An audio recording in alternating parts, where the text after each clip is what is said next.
Assalamualaikum warahmatullahi wabarakatuh. Bismillahirrahmanirrahim. Alhamdulillahilladzi faddala bani adama bil ilmi wal amal ala jami'il alamin. Wassalatu wassalamu ala Muhammadin sayyidil arabi wal ajam wa ala alihi wa ashabihi ya nabi'ul ulumi wal hikam. Amma ba'du, la haula wa la quwwata illa billahil aliyil azim. Alhamdulillah, pada malam hari ini kita diberikan kenikmatan oleh Allah yang sangat luar biasa sehingga kita bisa mengawali ngaji wusul. Ngaji wusul ini masih muqaddimah ngaji wusul.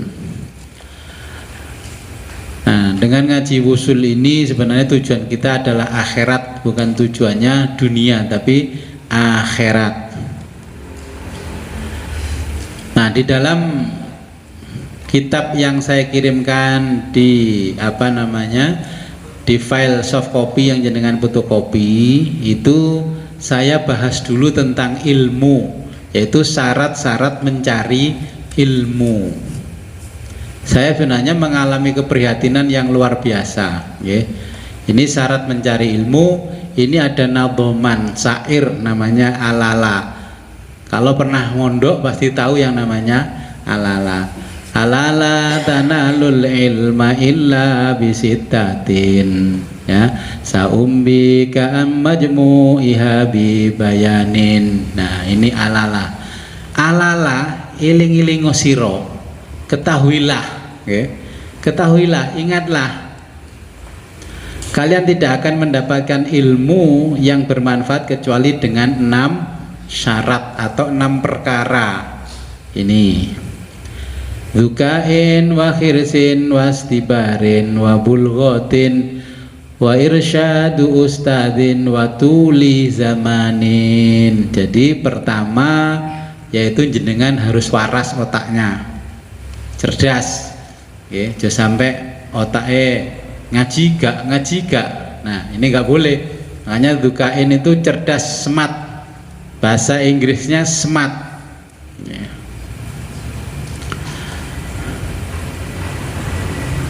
Kemudian semangat. Nah, ini semangat. Kemudian sobar alias sabar. Nah, berikutnya jerbasuki mowo beyo, yani punya biaya. Jerbasuki mowo beyo. Makanya syarat belajar kalau ingin sukses itu ya ini 6 perkara. Pertama harus cerdas, pinter. Kedua semangat. Ketiga sabar. Ya, keempat punya biaya. Kelima harus punya guru yang cerdas, guru sing pinter.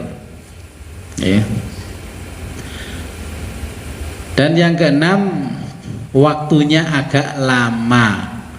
Nah, biasanya kan orang sekarang tanya, Gus, enten sing singkat mboten? Waktunya agak lama belajar ini. Sudah dibaca atau di rumah? Kalau sudah dibaca saya sampaikan makro-makronya saja kalau sudah baca. Kedua, setelah kita memenuhi 6 perkara tadi, kita pasti punya teman. Di sini kan jenengan punya teman, punya teman. Kalau melihat orang itu jangan dilihat pribadi orangnya, temannya saja yang dilihat cukup. Kalau melihat orang tua itu nggak perlu lihat ke dalam rumahnya, lihat saja anaknya, lihat saja cucunya, cukup.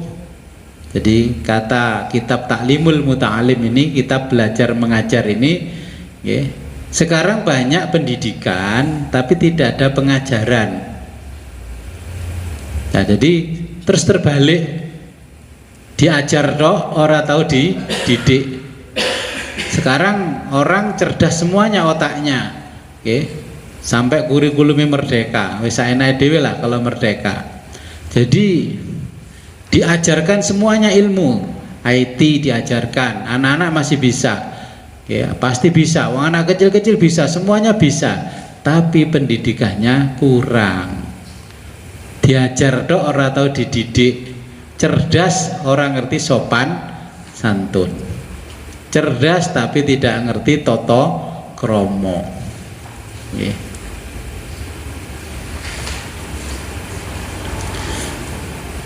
Kemudian keutamaan ilmu, ilmu apa saja, bukan hanya ilmu akhirat ya, ilmu dunia. Jenengan belajar ilmu mulai SD sampai perguruan tinggi. Nah ini keutamaan ilmu. Ilmu itu kalau jenengan punya ilmu, pasti ilmu itu ada nurnya, karena al ilmu nurun. Ilmu adalah cahayanya Allah. Jadi ta'allam fa innal ilma zainun li ahli. Jadi ngajio. Ini kata Syekh Nuji, penulis ini menyampaikan di dalam kitabnya, ngajio, ta'allam itu belajarlah, ngajio cara basa Jawane ya ngajio, fa innal ilma, sesungguhnya ilmu itu zainun, menghiasi li ahlihi, bagi yang punya ilmu. Kan sekarang banyak orang yang gelarnya luar biasa banyak, tapi tidak ada nur ilmunya sama sekali. Gelarnya jejer-jejer, tapi tidak ada nur pada diri orang itu karena ilmunya. Wa fadlun wa ainwanun likulli mahamid. Jadi ilmu itu kan menghiasi yang punya, dan keutamaan baginya serta tanda setiap hal yang terpuji. Nah ini yang punya ilmu. Jadi ilmu itu akan mencerminkan pada orang yang punya lah. Karena sekarang ini pengajaran luar biasa, tapi pendidikan kurang, krisis. Banyak sarjana tapi ya unggah-ungguhe kaenek, sembarangnya kaenek. Ini makanya jenengan sebelum melangkah ke sana, saya kasih dasarnya pendidikan. Tidak tahu fakultas ilmu keguruan dan ilmu pendidikan masih seperti itu apa enggak? Cik fungsi apa enggak ya fakultas itu? Ya makanya sebelum kita wusul ke sana, ini saya kasihkan ke jenengan dasar-dasarnya yang sangat penting. Ya. Kemudian metode mencari ilmu, wakun mustafidan kulla yaumin ziyadatan. Jadi jadilah kamu mengaji setiap hari untuk menambah ilmu yang kau miliki. Jangan ngaji sampai di rumah nanti langsung geletak masuk ke rak-rakan buku kayak punyanya Perpusnas ya. Jadi ditelaah di rumah apa yang kita pelajari ya. Saya tuh sering ada orang, Gus saya minta doa ini, wis kayak donga. Anggere jalune apa gak kok tatet sih lele. Makanya saya hard cover ini supaya jenengan nggak hilang. Coba lihat fotokopi biasa. Bayi teko nang omahe jenengan, ibu jenengan yang sudah sepuh dipikir apa nih? Akhirnya dipakai bungkus kacang. Masa kecil saya itu, saya sudah SMA. Mbah saya nggak tahu kalau itu sertifikat atau dibungkus mbah itu sertifikat tanah. Nah ya. Minal ilmi wasbih fi bukhuril fawaid. Jadi lalu berenanglah di lautan faedah-faedahnya. Nanti kalau belajar wusul jangan disamakan dengan belajar ngaji-ngaji biasa. Selalu istiqomah. Makanya saya dulu guru saya yang nggak ikut, yang memang nggak boleh masuk ruangan majelis untuk mendengarkan saja, nggak boleh. Kemudian sebelum melangkah lagi, kita ditunjukkan fikih dan keutamaannya. Jenengan bagaimana mau sholatnya baik, sholatnya sempurna kalau tidak paham fikih? Ya fikih dulu dipelajari. Ya syarat rukunnya sholat apa, wudhu bagaimana. Nah itu kita mempelajari fikih. Kemudian ini di masa abad ke-5 Hijriah. Kitab ini ditulis abad ke-5 Hijriah. Itu bahayanya orang bodoh yang tekun beribadah. Sekarang lagi ngetren, kalau yang tekun ke masjid, wis itu bisa diproyeksi, diprediksi, itu mesti wong bodoh. Lek sing pinter, males-males. Ya, yang pinter itu digoda setan males, kalau yang bodoh digoda setan jadi sergap. Jadi zaman Sayyidina Ali itu sudah menyampaikan bahwa apa? Qosomal dhuhri rojulani. Jadi yang memenggal leherku itu 2 orang, kata Sayyidina Ali. Yang memenggal leherku itu 2 orang. Pertama, abidun jahilun, ahli ibadah ning bodoh. Cik bodoh terus tuku imamah kaya wali kutub ngene iki ciri. Iki cik goblok wis tuku imamah ini. Ya saya pakai imamah tapi dibelikan, ya nggak apa-apa, tak gawe iki ngestokno sing nukokno. Nah, ini saya guyoni sampean. Ini sebenarnya cerminan lek wis kenal ya jenenge wali nukoba, nujaba, wali abdal dan sebagainya, bolehlah ini. Saya aja nggak berani pakai imamah begini. Tapi karena ditukokno cah ganteng-ganteng kuwi ya tak gawe ae. Ini kan belum tahu ilmunya, aja dipakai dhisik lek gurung wusul, iki imamah berat iki. Kemudian wa alimun fasikun, jadi orang alim sing pinter ning fasik. Banyak sekarang orang alim fasik karena menjual agama. Pokoknya komersialisasi. Okay. Jadi ini yang disampaikan oleh Sayyidina Ali di zaman dulu, masih dekat dengan masa Nabi, sudah ada tanda-tanda begitu.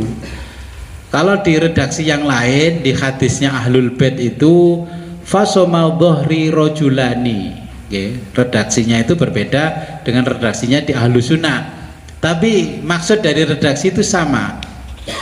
Jadi qosomal dhuhri rojulani, yang memenggal leherku ini 2 orang laki-laki, yaitu alimun mutahattikun, wong alim sing senengane maksiat,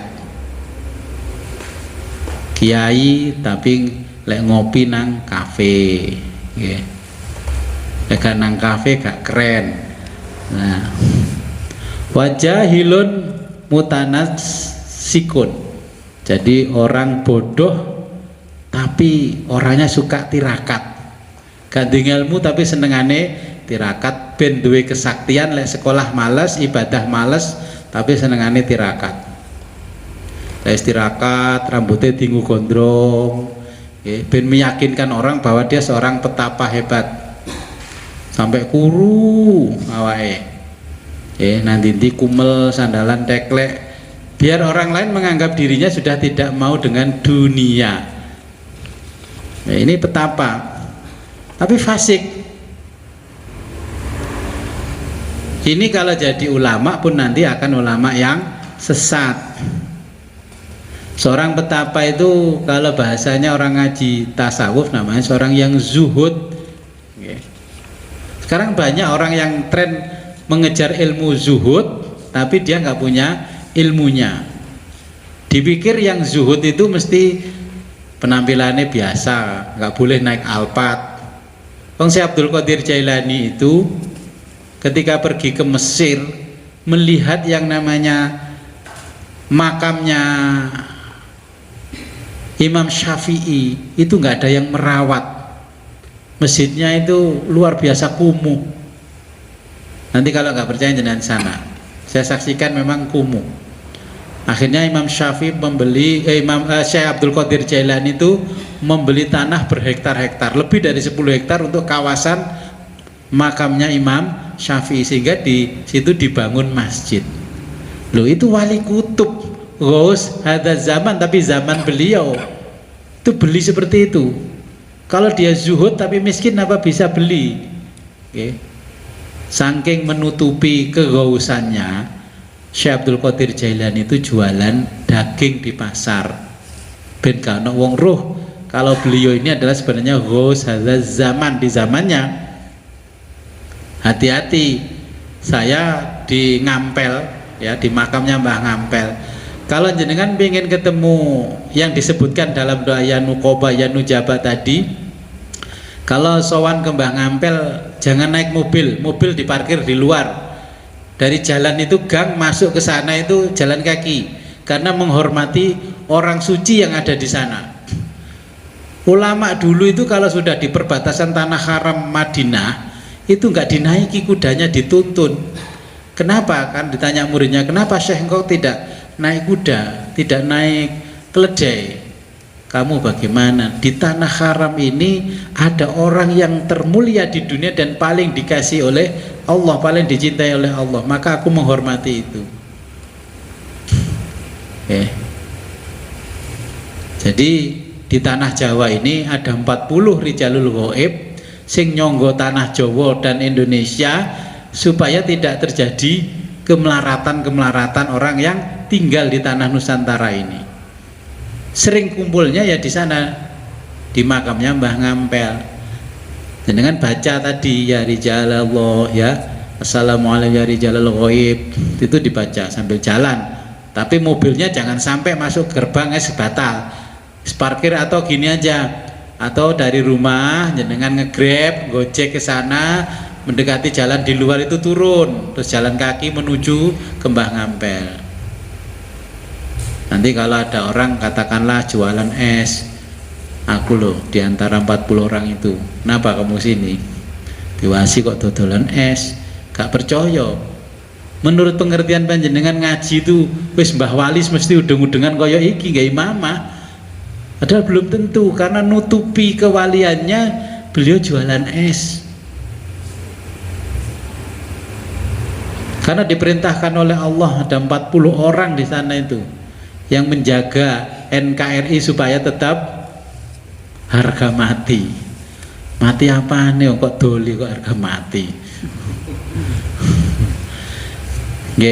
Jadi seperti itu. Nanti hal-hal seperti itu jenengan kalau sowan ke makamnya Mbah Wali itu yang jenengan minta turun di luar, walaupun bisnya sekarang ngetrennya Gus, gak usah numpak bis Gus, betul elep mawon Gus, lek elep saged mendekat ten makom Gus, mboten mlampah.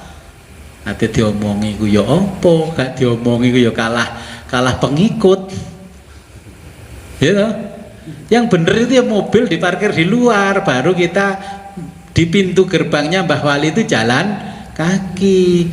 Lewes di lokasi ini Mbah Wali aja rokokan jedal-jedil begini, gak sopan, ora ditemoni.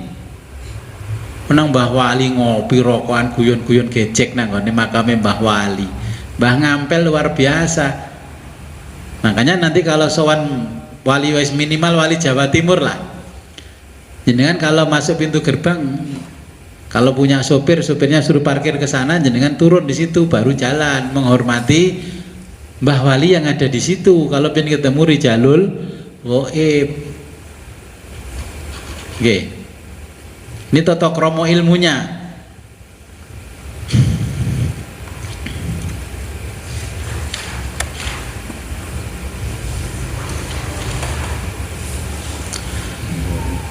Kemudian belajar harus payah, kudu ngoyo. Ngoyo. Jenengan kalau wiritan ya kudu ngoyo. Kalau sudah dikasih catatan itu jangan terus ditawar. Iki oleh dilakoni tolong dino bos. Itu sudah dosis. Jenengan jangan tahu lek dosisnya dikurangi gak mandi. Jadi kok ngombe obat ngene pililek kok gak waras-waras. Oke. Jadi itu sudah dosis, saya sesuaikan dengan dosis-dosis yang ada, oke. Kemudian jangan banyak bicara, lanjutan jangan banyak bicara. Lebih baik pecah di perut daripada pecah di mulut. Jangan akan ngomong. Ini karena kita ngaji wusul, juga cerita nang warung kopi dan sebagainya. Ya. Nanti orang yang nggak paham, jenengan dikira sesat nanti.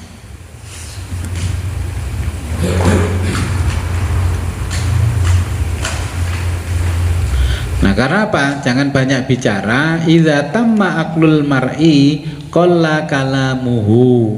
Bila sempurna akal seseorang, kalau sudah cerdas, maka sedikitlah bicaranya. Gak kakek ngomong. Lek wong pinter itu cenderung tidak banyak ngomong. Wa aikin bihumkil mar'i ingkana muksiron, ya. Dan yakinlah akan bodohnya orang yang banyak bicara. Kita kalau sudah belajar usul nggak boleh sebagai bahan pembicaraan di umum. Saya ini ngajari orang usul tahun 2018. Setelah diijabah oleh Allah, melihat apapun mesti WA saya, Pak Yai, kula niku ngeten-ngeten niku isyarat nopo nggih Pak Yai. Akhirnya kata jawab, semua ditunjukkan Allah. Maksud saya, kalau sudah ditunjukkan oleh Allah, jenengan amati sendiri sebenarnya ada apa. Awalnya itu diperlihatkan ibunya yang sudah meninggal, kok kondisinya compang-camping begini. Niku tondo-tondo nopo nggih Pak Yai. Aduh, si kandhani usul kok cik tokak takok ae. Kalau udah usul jenengan ditandai itu ya berarti jenengan gak tahu ndongakno wong tuwa, gak tahu berbakti wong tuwa. Kan itu gak perlu ditanyakan ke saya, sudah dikasih tahu oleh Allah kondisi orang tua jenengan yang ada di makom sana, di kuburan sana, digepuki malaikat, ya ceket-ceket maca kulhu ping 1000 tak 10.000 nggih bidaan atau atakoan dikirim ke sana.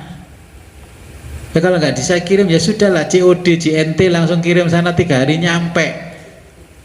Loh, kalau sudah dikasih tahu itu nggak perlu tanya saya, jangan diam pelajari. Oh iya ya, ternyata saya nggak pernah mendoakan orang tua, saudara-saudara saya juga nggak pernah mendoakan orang tua. Kalau jenengan masih enak, mungkin orang tua datang saya, Mas omong anak-anakku, aku ratau dibancai belas, gak tahu selamatan. Nah, sering saya tuh seperti itu. Akhirnya ya yang bersangkutan saya kasih tahu, percaya gak boleh saya kasih tahu. Yeah. Jadi ini bahaya lisan juga. Yeah. Jadi jangan semua nanti yang jenengan dibukakan oleh Allah sesuatu, jangan titik-titik WA saya, telepon saya, niki nopo alamate, niki nopo niki tanda-tandane. Wong dikandhani iki tingkat tinggi wasin dhewe, kowe dikek roh karo Gusti Allah wasin dhewe. Nggih. Dengan nanti begitu. Lisan tetap dijaga, menjaga rahasianya Allah. Sebagaimana saya ceritakan di masa Nabi Ibrahim itu kan disewani santrinya, wahai Nabi Allah Ibrahim, saya besok mau menikah, saya minta engkau datang ke pernikahan saya dan engkau lah yang menikahkan aku. Terus di sebelah kanan Nabi Ibrahim kan ada malaikat maut. Ibrahim ngomong ngono iku muridmu iku, umure gak sampai menisuri, kon nikah isu-isu ae. Coba kalau jenengan dikasih tahu malaikat maut begitu, diomongi gak kancane? Iki malaikat maut sing ngomong, Jo. Kowe percaya gak percaya iki malaikat maut sing ngomong? Nah, akhirnya Nabi Ibrahim tetap menjaga lisan, tidak bicara. Karena apa? Kematian itu adalah rahasianya Allah.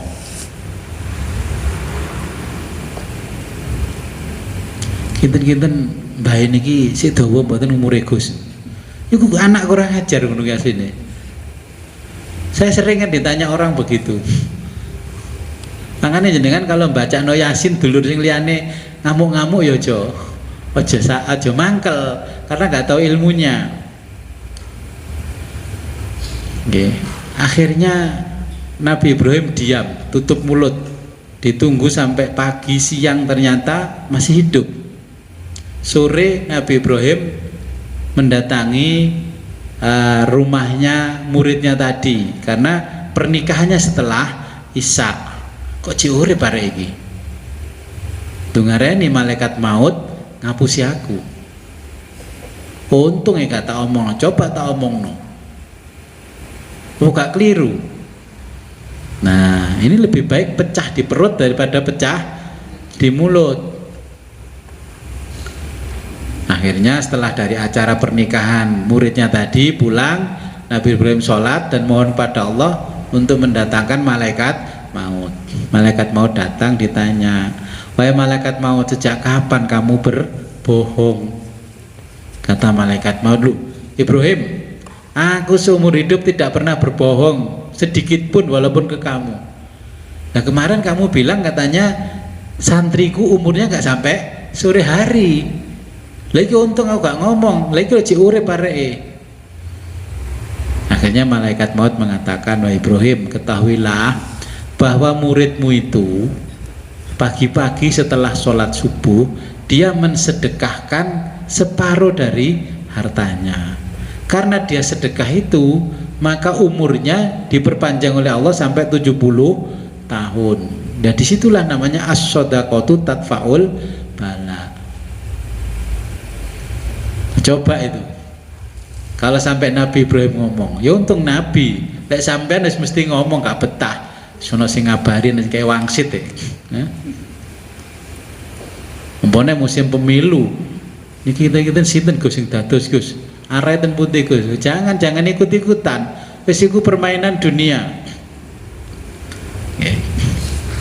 Nah, itu harus dijaga. Kalau Allah berkehendak lain kita akan nggak tahu kalau Allah mau berkehendak lain. Ternyata muridnya seperti muridnya Nabi Ibrahim tadi kan mensedekahkan separuh dari hartanya. Ada orang yang loro kejet gak mati-mati, sing sehat langsung mati. Nah, jadi ini kira-kira yang harus jenengan pahami di awal sebelum jenengan usul. Kemudian utamanya orang berilmu, akhul ilmi khayyun khalidun ba'da mautihi wa awsaluhu tahta turabi romimu. Jadi orang yang berilmu akan tetap hidup ya setelah matinya, walaupun tulang-tulangnya telah hancur di bawah bumi. Nih. Jadi kalau jenengan punya ilmu itu dikenang oleh orang. Ulama-ulama ini seperti yang kitabnya kita kaji nih. Ini abad ke-5 Hijriah sampai hari ini kita masih ngaji kitabnya, karena betul-betul kitab ini luar biasa. Nulisnya bukan berdasarkan akalnya saja, okay? Karena pengetahuan dari Allah tadi. Kemudian kita harus berjuang dan tabah, ya, mencari ilmu, tujuan usul berjuang dan tabah. Kemudian adab di masyarakat ini jenengan jaga betul. Aku ngomong kok boleh mandi ini ya Gus. Wong lek tak omong nang ini kok mesti terjadi betul. Itu harus dijaga. Nggih, setelah belajar ini harus dijaga. Luweh-luweh sama saudara satu rumah, sama siapapun dijogo. Karena nanti kalau sudah belajar ini kok enek wali liwat. Nggih, wali liwat. Kok ono sesuatu yang membuat hal-hal yang di luar dugaan. Nggih. Ini harus dijaga. Ini termasuk ditulis.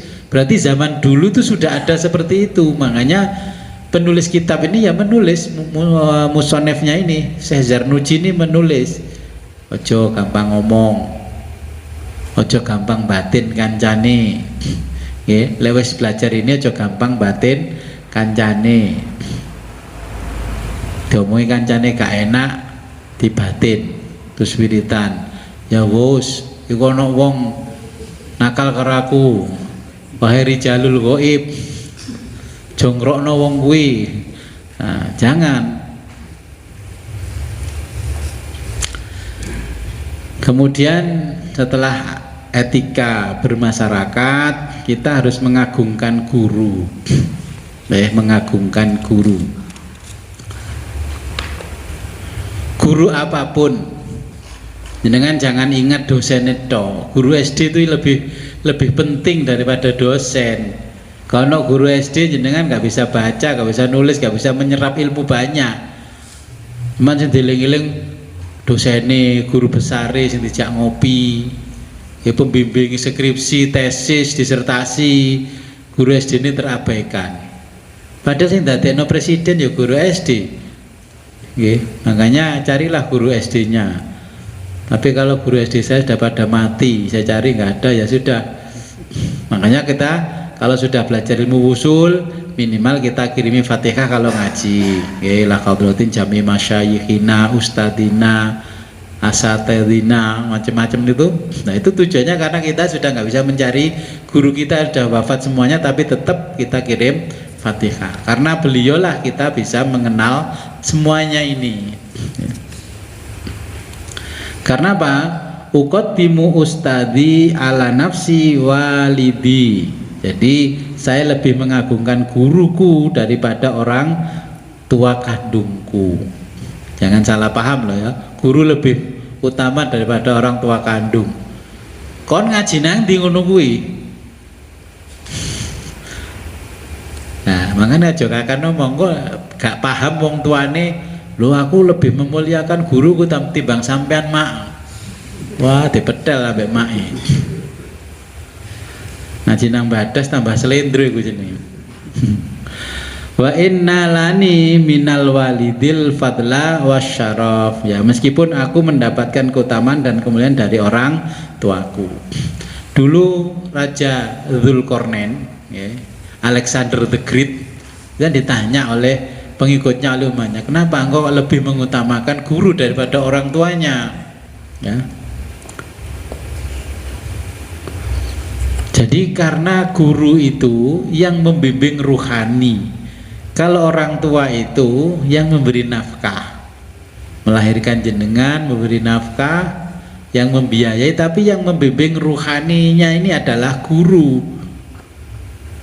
Tapi sekarang ini tragis, guru TK bayarannya 250.000 saulan, dituntut pakaian harus rapi, bengesan luar biasa, yang ibu-ibu ya toh. Guru SDMI bayaran mau 300.000. Terus bagaimana ilmunya anaknya jenengan? Barokah nggak kira-kira? Jenengan saja dengan gurunya anaknya jenengan tidak menghargai. Wis dikai SPP 50.000 untuk SD.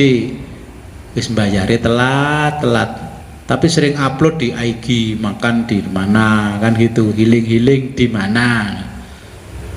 Nah, kalau untuk bayar SPP sekolah berat, tapi untuk pencitraan diri tidak berat. Itu sudah terjadi sekarang, jenengan sudah bisa lihat lah di medsos itu.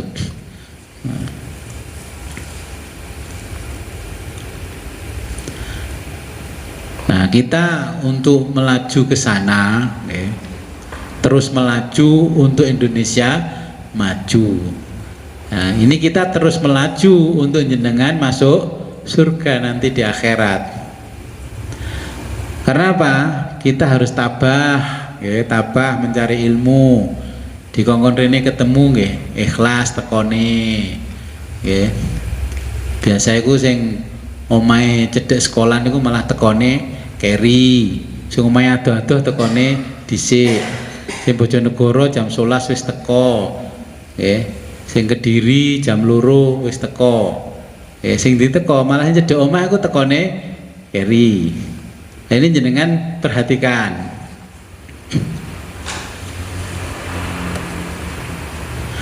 Kemudian nafsu harus dihinakan. Nafsu harus dihinakan.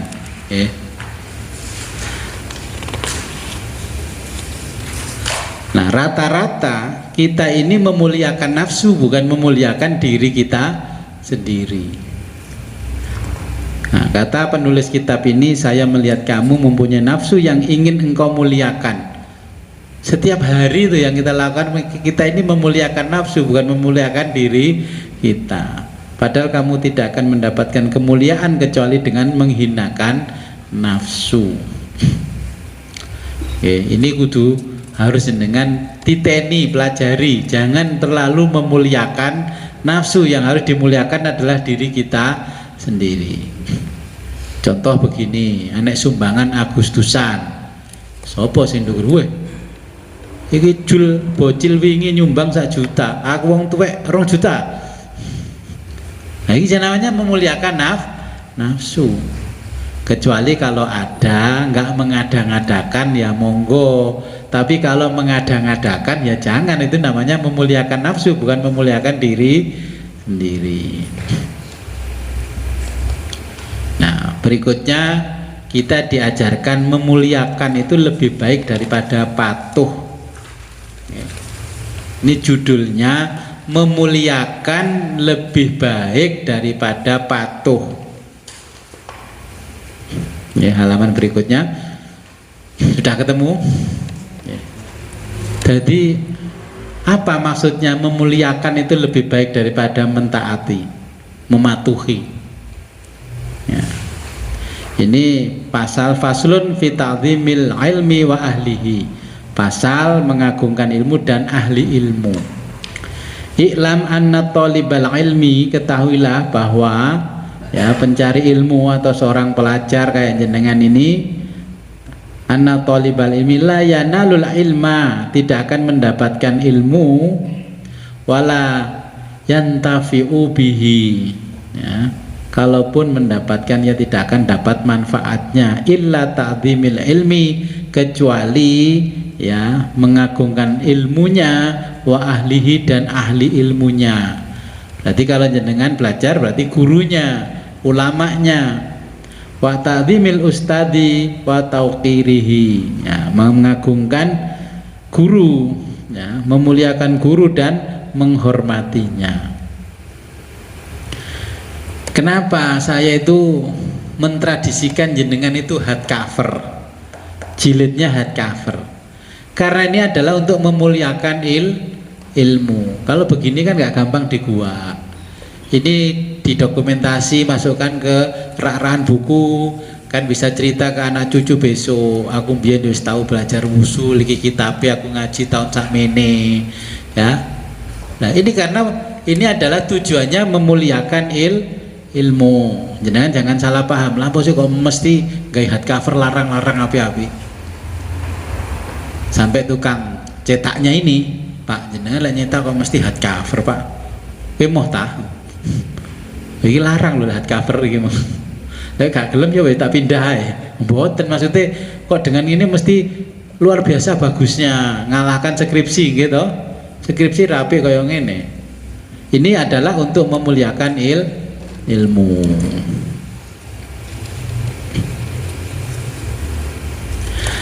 Nah, wakila kila ma wasala man wasala illa bil hurmati, dikatakan ya tidaklah berhasil orang yang berhasil itu melainkan karena ia menghormati ilmu dan ahli ilmu. Wa ma saqata man saqata illa bitarkil hurmati wa ta'zimi. Jadi orang yang gagal itu karena orang yang tidak bisa menghormati ilmunya, ya, tidak bisa menghormati gurunya. Saya dulu tidak paham waktu saya kecil.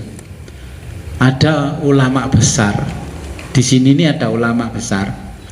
Kalau saya berangkat sekolah SD, saya jalan kaki, bawa tas, ya kadang nyeker, kadang sepatuan. Zaman saya yang sepatuan kan anaknya camat, anaknya lurah, dan anaknya bos besar. Saya punya sepatu satu tapi deman-eman, ya, kadang nyeker, kadang sepatuan. Ada orang kalau saya jalan, orang itu naik sepeda apa ontel yang dulu itu hamper cik cik gitu, mesti turun. Kalau saya sudah belok ke jalan menuju sekolahan saya, baru dia naik lagi. Saya tuh sampai batin gini lah, posisi wong ki kok aku lek ketemu aku mesti mudun. Karena ternyata setelah saya dewasa saya tahu orang itu dulu muridnya abah saya di MI sampai lulus. Dia jadi ulama besar. Dia menghormati ilmunya, menghormati gurunya, sama menghormati anaknya, gurunya. Saya lewat itu loh, nggak mau nyalip. Abah saya jalan itu juga nggak mau nyalip, naik motor ya berhenti, motornya dituntun. Tapi karena abah saya juga alim, abah saya belok biar dia cepat bisa jalan. Karena nanti kalau abah saya nggak belok, ya nggak bisa jalan. Imam Syafi'i itu ketika mengajar di kelas, ada anaknya gurunya lewat, Imam Syafi'i keluar kelas di pintu dan berdiri karena menghormati anaknya gurunya. Ulama dulu itu sampai segitunya menghormatinya. Kalau anak sekarang bukunya dilipat-lipat, diselempitno saku di pantatnya, itu sudah nggak menghormati ilmunya, apalagi gurunya. Nggih, ini. Maka di bait berikutnya itu halaman berikutnya, waqila al-hurmatu khairum minat ta'at. Jadi dikatakan al-hurmatu memuliakan atau hormat, khairun itu lebih baik minat ta'ati daripada patuh atau taat. Apa maksudnya? Ini jenengan ya, memuliakan itu lebih penting daripada mentaati. Orang kan ada itu kalau di depan saya, Gus, tapi sebenarnya nggak memuliakan saya. Di belakangnya nusuk dari belakang. Ada kan orang yang di depan jeneng tapi di belakang cik nyinyir. Nah, jadi memuliakan itu lebih baik daripada mentaati, atau al-hurmatu khairum minat ta'at. Ini kalau jenengan tadi datang ke sini, Mas, tolong ya Mas, itu namanya ta'at. Iku angkatno iku Mas, iki ngene, iki pelno Mas, iku jenenge ta'at. Kalau hormat, jadi teko kene, lek sikile sampean iku mang ngidek keramik rumah ini ngeres, ora usah tak omongi, langsung dan juga sapu juga dipel. Itu namanya hormat. Jadi ono sing kotor di halaman rumah orang tua, rumah gurunya, nggak perlu gurunya itu memberikan instruksi bersihkan. Kalau instruksi bersihkan artinya itu namanya taat. Kalau taat berlebihan namanya menjilat. Makanya al-hurmatu khairum minat ta'at. Saya dulu tanya sama guru saya, apa maksudnya guru? Kok al-hurmatu hormat itu lebih baik daripada taat? Kalau jenengan bisa menghormati, otomatis jenengan bisa mentaati. Kalau jenengan hanya mentaati saja, ya nggak bisa menghormati. Nyatanya orang-orang kalau jadi kepala dinas, jadi bupati, jadi apapun itu, asisten itu, sopir, ya itu karena masih ada keterikatan, itu taat sekali. Tapi sebenarnya tidak hormat. Oh, nyatanya setelah pensiun nggak jadi wali kota, nggak jadi bupati, nggak jadi gubernur, dulu sopir yang merunduk-runduk itu ditelepon ini ya nggak diangkat-angkat. Makanya terus orangnya kena penyakit namanya sindrom pejabat sampai sindrom orang kaya. Oke. Inilah maknanya al-hurmatu khairum minat ta'at. Ajarkan anak-anak jenengan al-hurmatu khairum minat ta'at. Nah, anak sekarang ndak ya, kamarnya dipasang sound system luar biasa menggelegar dung dung yora tangi. Itu namanya tidak memahami al-hurmatu khairum minat ta'at. Orang dulu kan gini, dipendeli bapak ibu ngerti bahwa bapak ibunya tidak berkenan. Saya dipendeli tambah dantem HP anake. Itu namanya tidak ditanamkan al-hurmatu khairum minat ta'at. Ngapunten Gus niku wong majenge mboten klojak nangis e. Tapi nang kene pencilaan karena mbah dhewe orang ngajar tidak mengajarkan al-hurmatu khairum minat ta'at. Coba kalau jenengan sendiri di rumah punya properti yang mahal-mahal, terus ada anaknya tamu atau cucunya tamu memecahkan vas bunga yang kenang-kenangan dari Tiongkok, ya mangkel kayak kira-kira? Ya mangkel sebenarnya. Ya jangan mangkel kalau anak cucu itu tidak diajarkan al-hurmatu khairum minat ta'at. Yang ini nanti usul disi orang ngerti al-hurmatu khairum minat ta'at. Saya itu nggak perlu ditaati.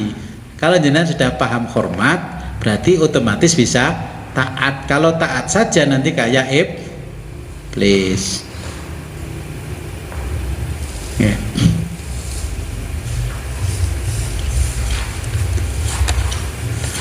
Nah, itu sudah dibaca atau di rumah? Yeah. Itu intinya al hurmatu khairum minat taat. Nah, ingat-ingat mumpung belum kebacut. Kemudian menghormati teman, ya teman. Ini ya apa iku konco yang paling dekat harus dihormati. Kalau tetangga ya tetangga yang dekat itulah sebagai saudara. Jangan kalau bermasyarakat dengan lingkungannya nggak mau tahu, tapi di luaran namanya sangat populer sekali. Okay. Itu ya saya menjumpai hal-hal seperti itu. Karena lingkungannya masa bodoh. Okay. Tapi di luaran kalau nyumbang orang, wah gede-gede. Ya nyumbang tonggone klunting Bang Jatim cuman 50.000. Nah, kemudian kalau jenengan sudah paham hormat dan khidmat, ini khidmat, berkhidmat, terus dibuka terus. Halaman berapa itu? Nah, ya ini hormat dan khidmat.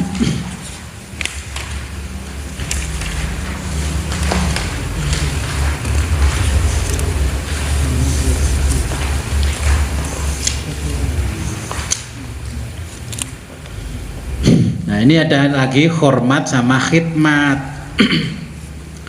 Khidmat itu ya hormat kan tadi ya, menghormati, memuliakan. Khidmat itu ngawulo.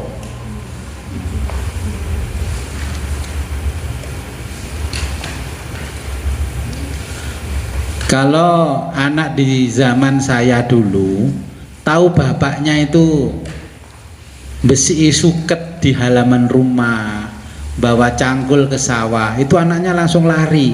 Pak, wis kene Pak, tak resiane Pak. Arek saiki gak nggo HP. Wis mari HP, tak resi-resi be. Lah ini namanya gak paham dengan hormat dan khidmat pada orang tua.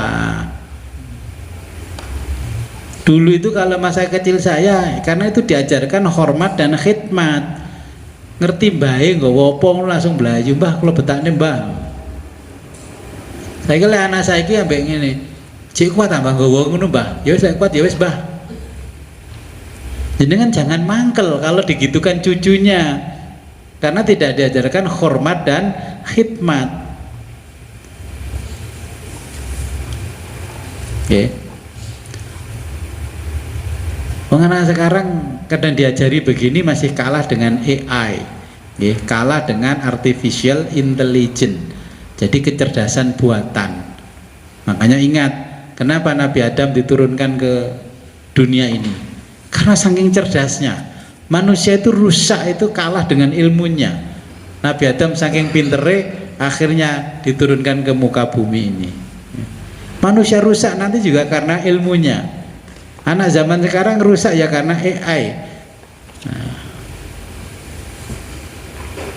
HP wis gampangane lek jenengan memahami AI kangelan wis kalah karo HP. AI itu kan singkatan dari artificial intelligence. Artificial itu buatan, intelligent itu kecerdasan. Jadi kecerdasan buatan. Oh jenengan cari apa-apa browsing Mbah Google Tweet, alamatnya langsung ngerti kok. Istikharah apa enggak? Kalah jenengan dengan AI. Menggolek yang angel-angel ya AI. Saya khawatir ke depan itu ulama itu tanyanya ke AI. Nanti kalau tafsir-tafsir semua indikatornya dimasukkan ke AI, tinggal klik langsung ketemu jawabannya. Nggak perlu ulama lagi, nggak perlu majelis ulama. Hakim nggak perlu karena indikator kesalahannya apa, perlu dimasukkan ke AI, klik seperti itu. Sekarang kan robot-robot sudah dibekali dengan AI, bahkan dibekali dengan sensor seperti manusia, bisa diajak ngomong. Nah, gitu. Oh jenengan kalah dengan AI. Makanya ini tanamkan hormat dan khidmat. Terus jangan menentukan ilmu sendiri. sama dikasih amalan, ya iki sama namalno ya Mas, engko ket jam loro sampai 3:30 dini hari sampean tangi nang kono wiritan iki tuntunane, terus teko omah gak wiritan, terus gawe aturan karepe dhewe, kan ya gak boleh. Wong kita dibimbing sama guru ketika bikin skripsi kan ya gak boleh karepe dhewe, apalagi ini ilmu yang sudah melampau, kita nggak boleh menentukan ilmu sendiri ya.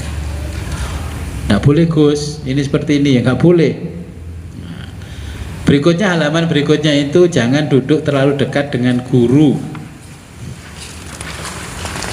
ya, karena ruangan kita segini ya sudah lah, itu saya anggap jauh.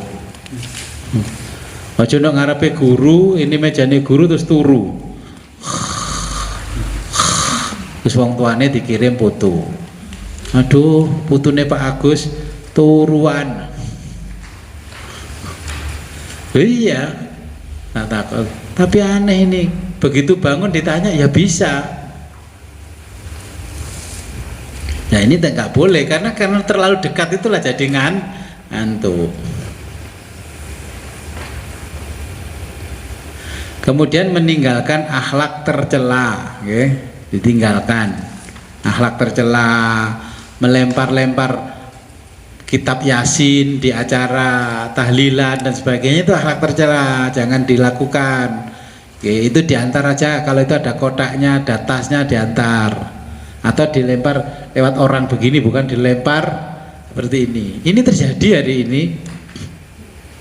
Tidak tahu kalau di jenengan apa sama? Ya wahwa kadalika Gus padha ae semonten ugi nggih. Ini itu termasuk akhlak tercela nggih. Nah sudah, sekarang kita buka di halaman haddun nafsi.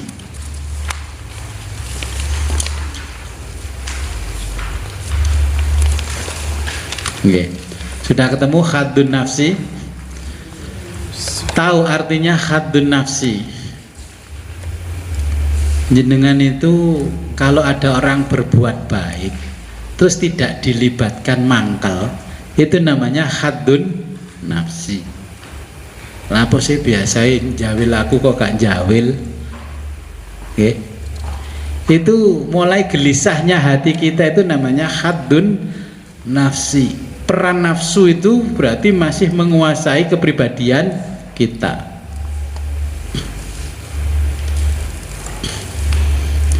Nah di dalam haddun nafsi itu ada himmah-himmah yang luar biasa, cita-cita yang luhur. Kita bangun masjid habis 10 miliar, masjidnya bagus, menurut jenengan bagaimana? Hebat nggak? Tapi di kanan kirinya itu orang fakir miskin terlantar. Berarti bangun masjid itu haddun nafsi.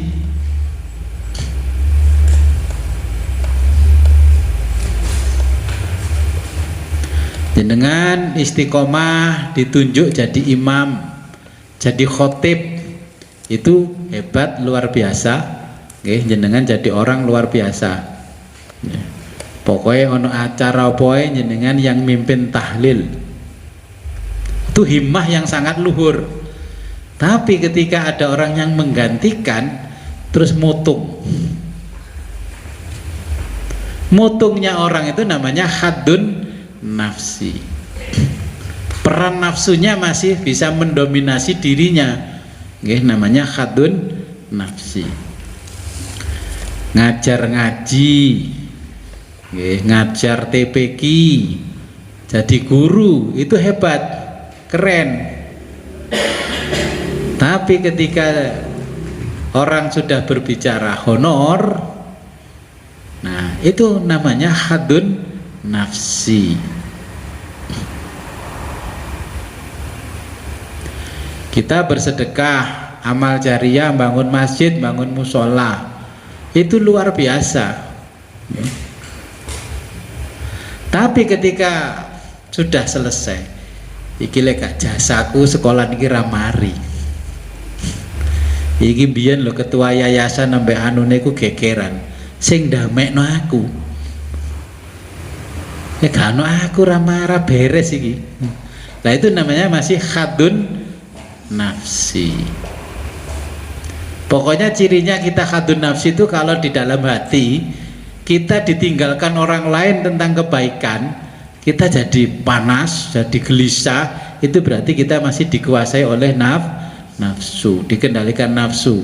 Dalam bahasa kitab hikam namanya khadun nafsi. Ora dijak koncone ngopi, wes mangkel, itu namanya khadun nafsi. Bu RT terus dilangkai karo wargane mangkel, itu jenenge khadun nafsi. Bu Lurah gak dijawil karo RW ne, akhirnya khadun nafsi. Makanya jadi orang tuh santai-santai saja. Orang membutuhkan kita ya monggo, gak dibutuhkan ya alhamdulillah, ra kesel-kesel. Ngapain? Daripada khadun nafsi. Ono wong ngaji dulangi gak ono tinggal dolen. Gitu aja kok repot katanya Gus Dur. Gitu. Daripada kita khadun nafsi.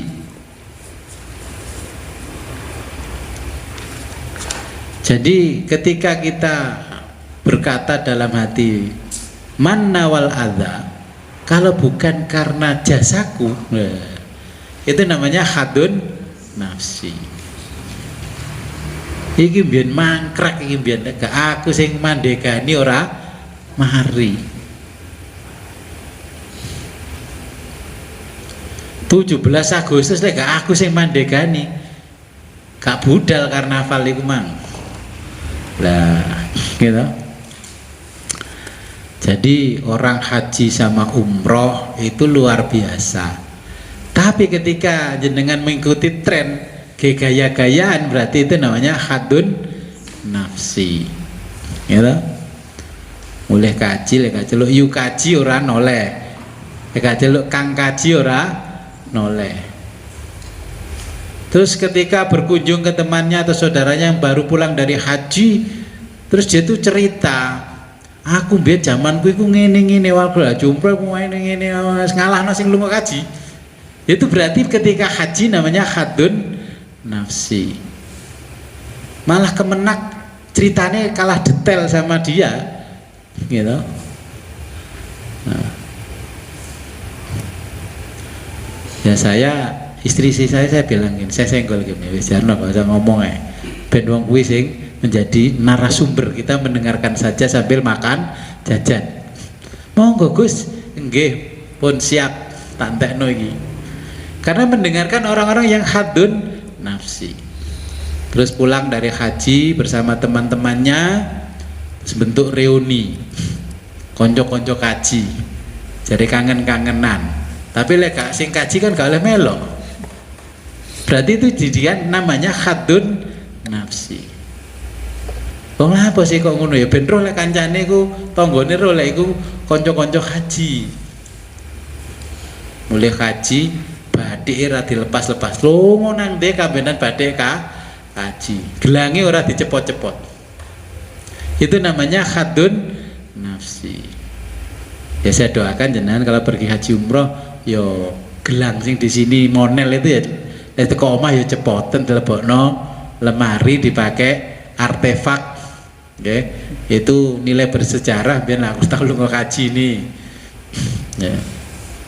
Sampai sing jenenge baju kaji ora dilepas-lepas nang ndi kowe. Nah, itu namanya khadun nafsi.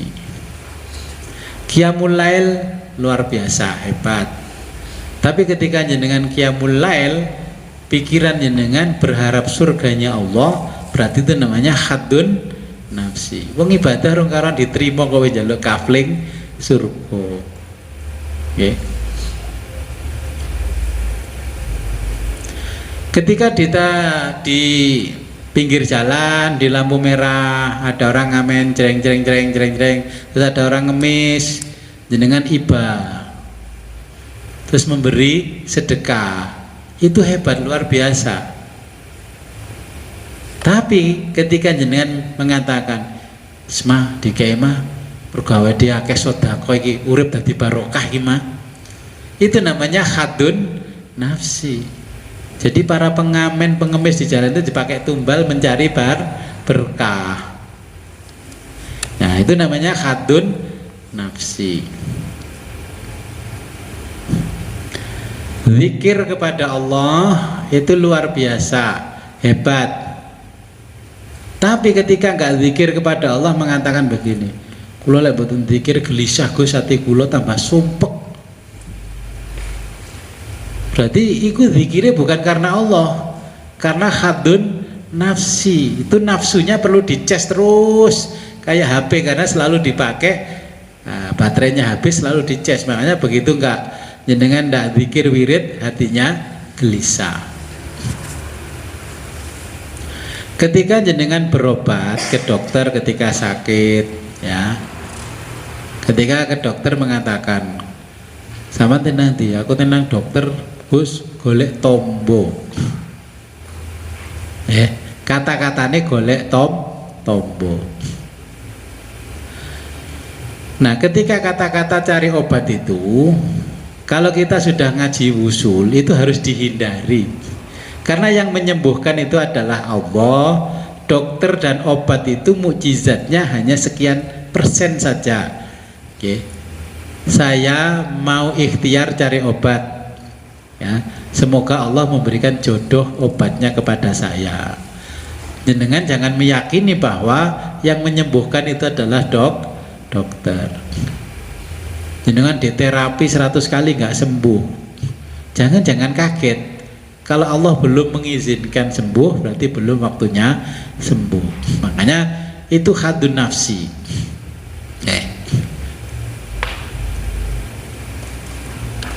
Orang sekarang berbondong-bondong menghafalkan Quran. Tadi hafidhah Quran. Tapi dia menghafal Quran tujuannya bukan untuk memperdalam ilmu agama, hanya keren-kerenan hafalan Quran. Dia nggak mau mempelajari fikih, ya, tafakuh fiddin, tidak mau. Itu berarti hadun nafsi. Ya.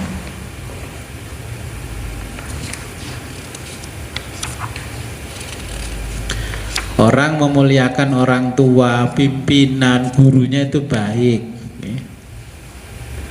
Tapi kalau memuliakannya tidak ada unsur menjilatnya, ben dianggap anak paling soleh di antara saudara-saudaranya, wes luar biasa lek menjilat orang tuanya. Sampai lek ngomong ke anak lanang ora dirungokno. Masih anak sing liyane ngomong bener ora direken, dianggap gak bener. Nah, karena apa? Yang lain tidak mau menjilat, tapi yang ini mau menjilat. Ini namanya hadun nafsi, mempengaruhi nafsunya orang tua. Pinter merayu, padahal tekone pendak riyo pisan 1.000 ambek gula 5 kilo. Sing jejer bendino ngekei mangan, masakno, nukokno blonjo ora ketok. Malah sing omahe adoh moro setahun pisan bawa gula 5 kilo, uang 200.000 itu malah ketok. Nah, terus jenengan lek cek mangkel dengan begitu berarti hadun nafsi.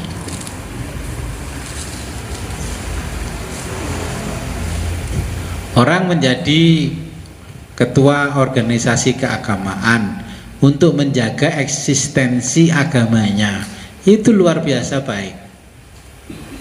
Tapi ketika sudah terkenal, dia pindah ke gerbang bis sebelah, terus pasang baliho besar-besaran, mencalonkan diri jadi bupati wali kota, itu namanya hadun nafsi. Ternyata kan banyak sekarang organisasi keagamaan hanya sebagai alat atau kendaraan orang tertentu. Les terkenal baru mencalonkan diri.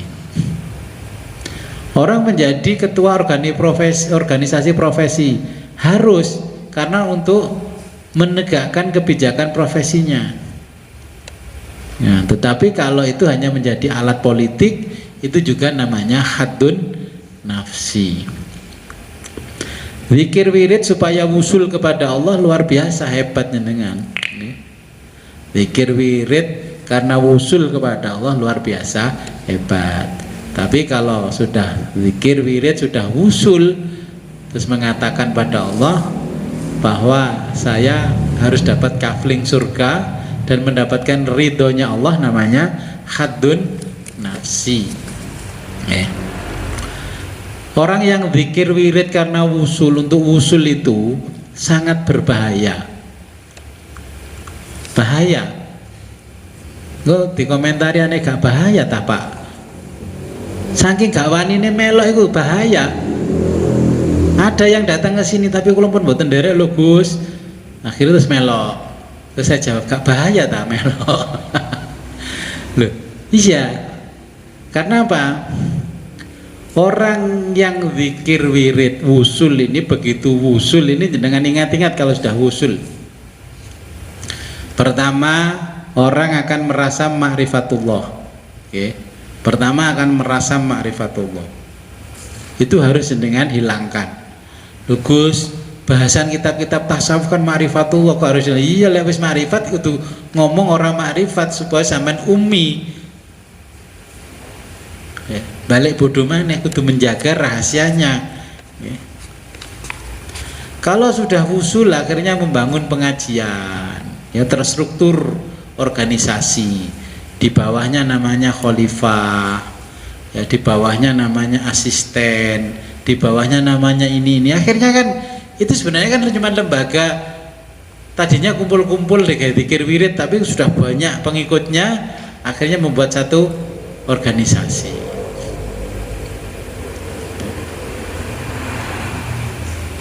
Terus ketika wusul sudah berjumpa dengan Allah, jenengan mengatakan begini, Gusti, saya buatan krono aku sampean gak terkenal nang donya. Iling-iling iki temenan iki. Karena kalau bukan karena kita, memang secara logika Allah nggak akan terkenal. Kenapa ya Allah kau menciptakan Adam? Ya Allah kenapa kau menciptakan ini semua? Kata Allah supaya aku terkenal. Allah sendiri mengatakan begitu. Kenapa kau menciptakan makhluk yang segini banyaknya?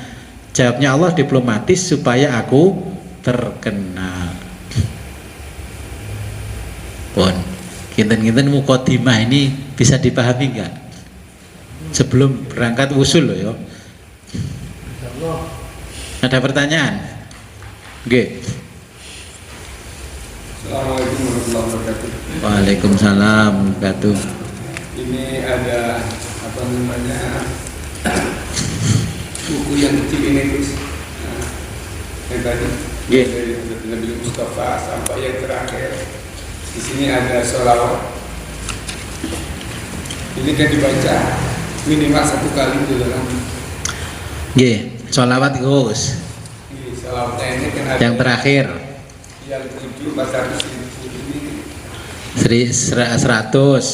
417.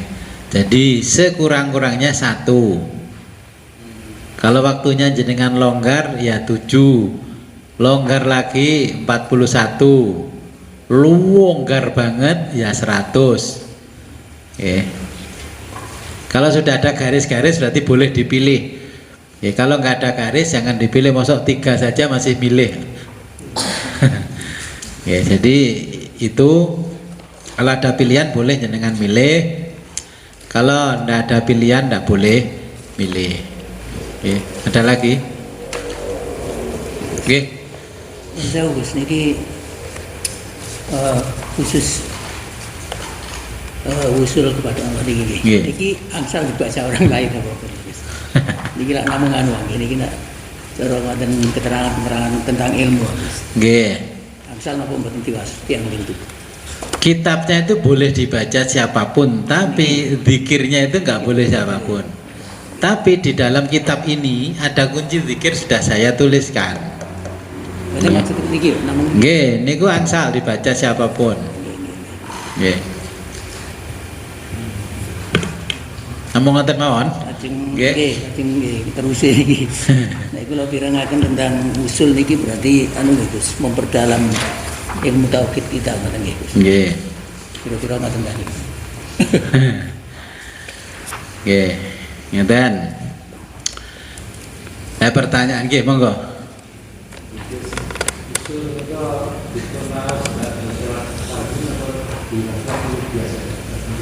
Ingkang istighosah.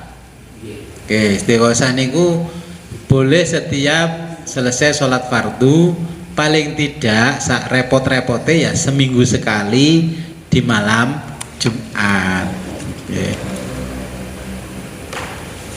Ada lagi? Malam Jumat itu habis sembahyang apa? Bebas waktunya, bebas. Pokoknya jangan sampai seminggu tidak membaca sama sekali.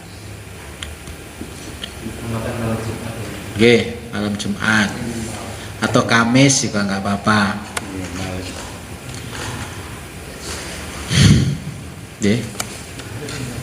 Kalau nggak ada kita lanjutkan ke kitab ini.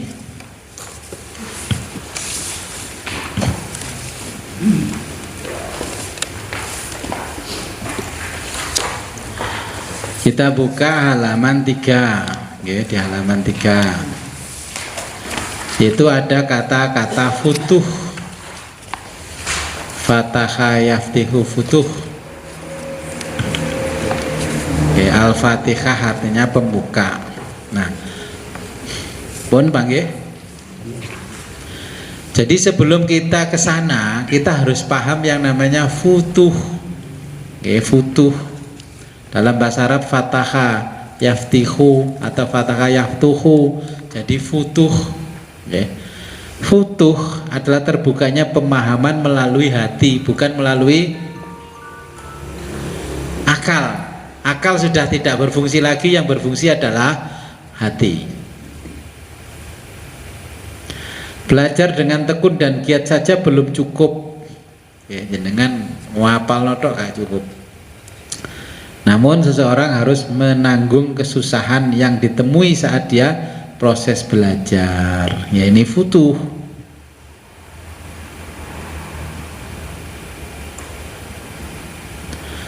Nah, untuk membuka yang pertama dalam bahasa Jawa itu namanya ada guru bakal. Guru bakal itu ya gurunya jenengan yang di sekolah, di kampus itu namanya guru bakal. Di majelis-majelis taklim begini namanya guru bakal. Nah, kalau yang sudah mengantar kepada usul kepada Allah itu namanya guru dadi. Bahasanya di kitab di Quran dan kitab yang dijelaskan di kitab-kitab tasawuf namanya murabbi. Kalau di Quran robbaniyun itu seorang pendidik jasmani, ruhani, mental, spiritual dan finansial.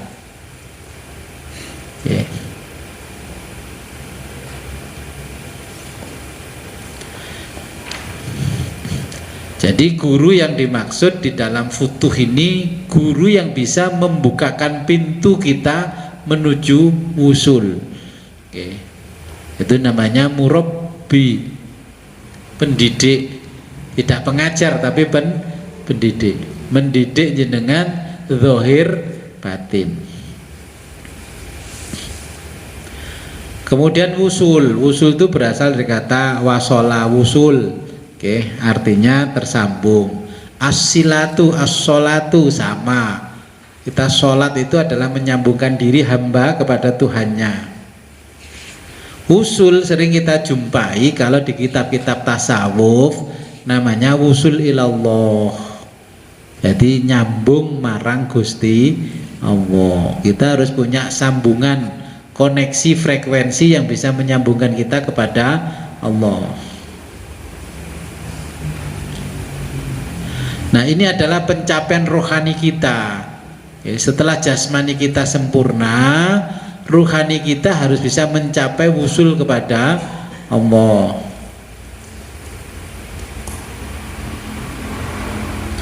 Nah, kita menyaksikan segala sesuatu itu namanya musyahadah dengan ainul basiroh. Ainun dengan mata, ini mata kepala. Lah ini kan bisa jenengan saksikan dengan mata kepala. Lah mata yang ada di hati namanya basiroh. Yang dibutuhkan sinar yang berada di dalam hati kita, bukan sinar yang berasal dari luar diri kita. Seperti HP itu, LCD-nya nggak bisa, kalau nggak ada cahaya itu dalamnya nggak bisa jenengan lihat. Saya analogikan persis HP, di dalamnya banyak aplikasi apapun, tapi kalau LCD tidak mengeluarkan cahayanya, maka aplikasi apapun di dalam HP itu tidak bisa kita lihat. Itu namanya futuh. Kalau mata hati kita masih gelap, maka apapun yang ada di dalam diri kita tidak bisa kita lihat. Ya. Kenapa wusul itu penting? Itu saya analogikan jenengan ada mobil, ada BPKB. Ya. Jenengan pilih mana, punya mobilnya atau punya BPKB-nya?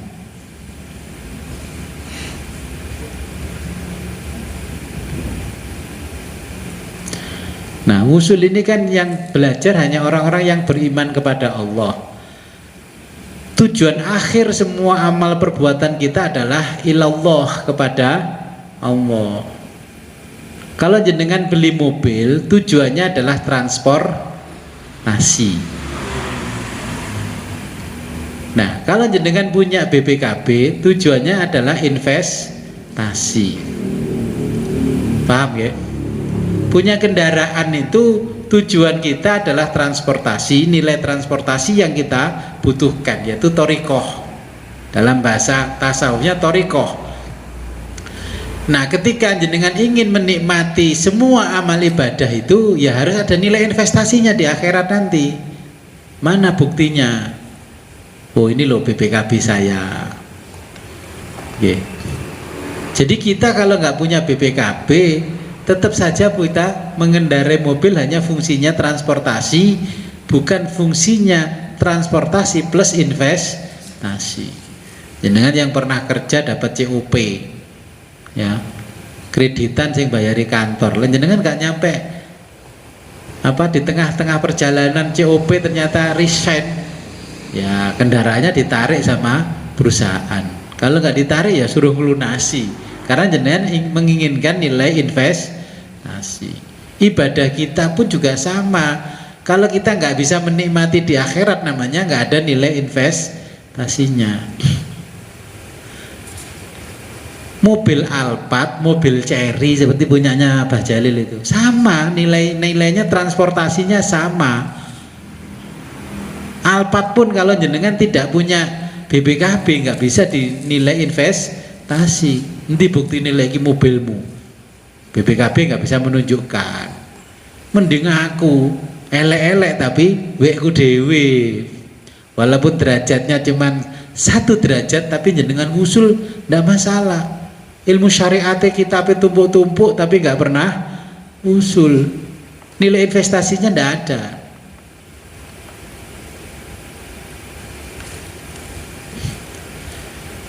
Sampai di sini jenengan paham nggak?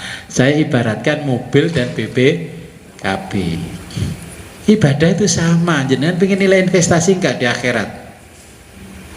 Nanti rapotnya kosong nangis. Kan banyak cerita itu di Al-Quran, pada waktu di akhirat banyak orang yang merugi. Ya Allah, mana nilai ibadah saya kok nggak ada? Ya Allah, mana nilai puasa saya nggak ada? Ya Allah, mana nilai ini saya nggak ada? Nah, karena kita nggak pernah mencatatkan sebagai nilai investasi. Senengane nyekel no mobil, mobil ceklan piro 20 juta atau apa wis.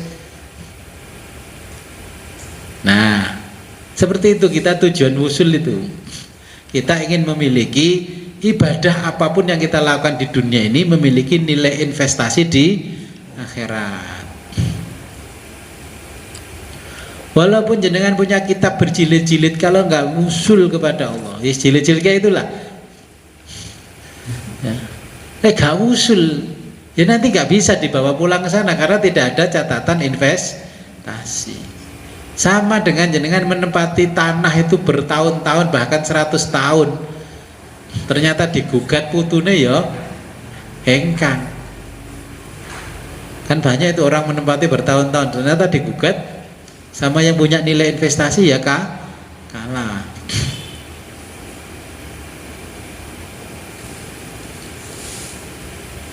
Orang yang belum usul itu semua ibadahnya bukan karena Allah. Kalau orang yang sudah usul ibadahnya karena Allah, bukan karena nafsu. Nanti jenengan tahu, wah ini karena nafsu, ini bukan karena nafsu. Karena kita sudah usul, sudah bisa membedakan, oh ini gerakan nafsu, kalau begini adalah qodratullah seperti ini.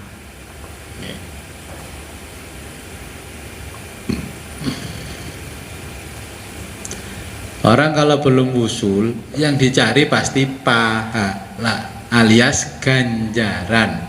Ya oleh ganjaran, oleh ganjelejaran. Bukan nangis nang akhirat.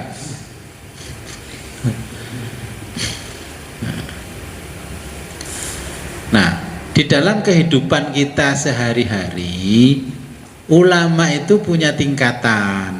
Ya, ulama itu punya tingkatan.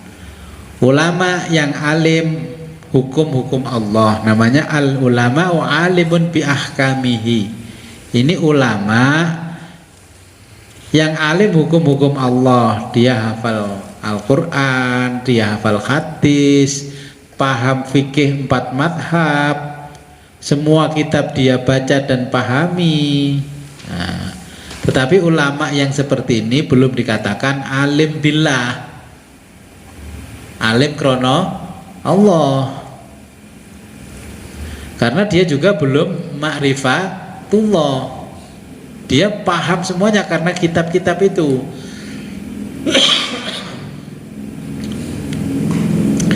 Nah, kemudian yang kedua, ini ada al-ulama wa alimun billah faqat.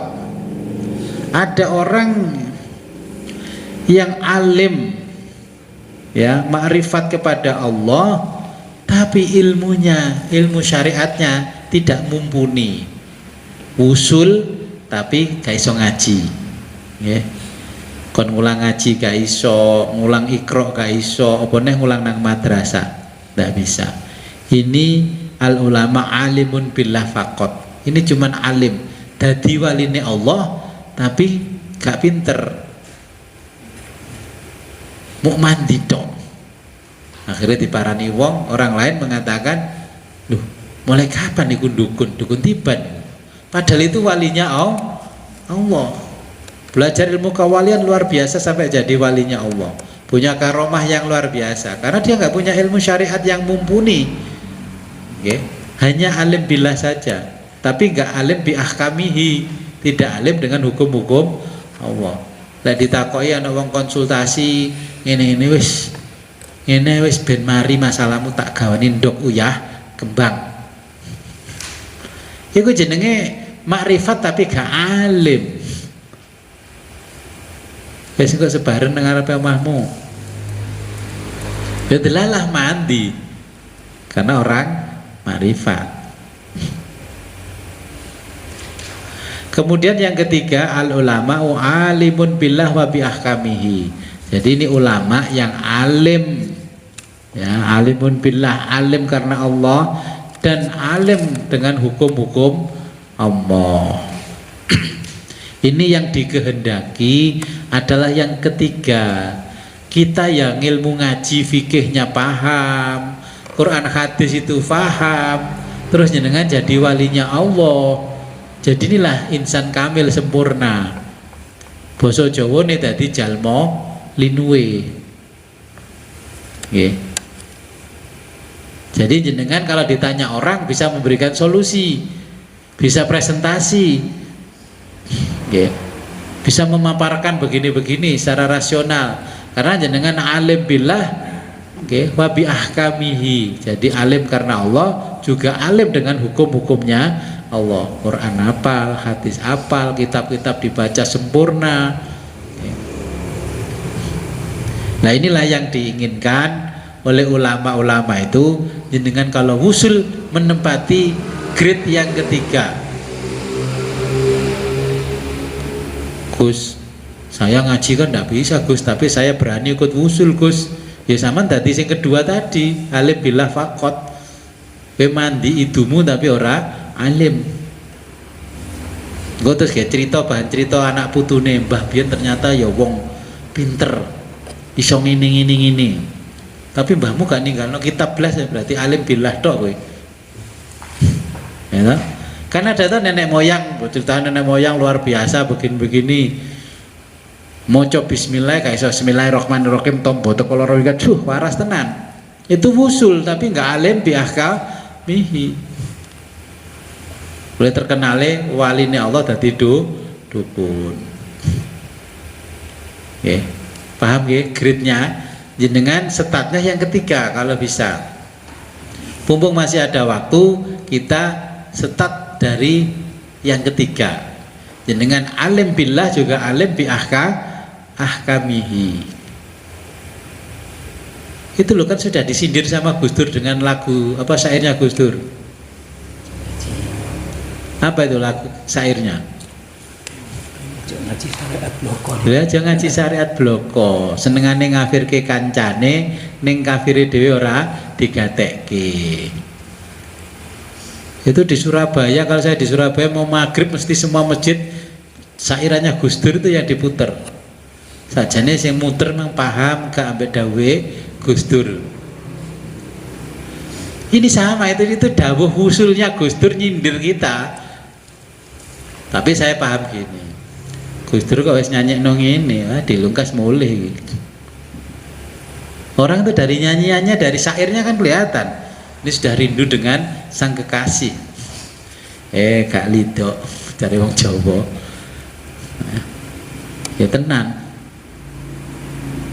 Karena wusul sampai malaikat mungkar nakir tidak sempat menanya Gus Dur. Kenapa nggak sempat? Syaratnya ditanya malaikat mungkar nakir di kuburan itu kalau orang yang takziah itu sudah sepi yang terakhir 8 langkah orang yang terakhir itulah baru malaikat datang. Mulai wafat di RSCM sampai hari ini belum pernah sepi. Gus Dur belum dimakamkan, makamnya sudah ditungguin orang. Nah, malaikat itu juga terikat dengan hukum-hukumnya Allah. Wong syaratnya oleh takon nek wis sepi kuburane. Nek kuburan sampean ya langsung tekon nang pinggire. Gluder. Ora wusul kok. Iya ta? Jadi yang namanya malaikat pun terikat bi ahkamihi dengan hukum-hukumnya Allah. Nggak akan tanya. Saya lewat sana, ditakoki Gus, burung kan sing teko arek. Jamaahmu senengane numpak kereta kelinci lek rene. Mbok rene iku sing rada keren ngono lho numpak mobil. Ya tak takoki jadwal numpak mobil api tambah mabuk. Kereta kelinci wisi sampai nyedot-nyedot solare titik tambah sewenengi.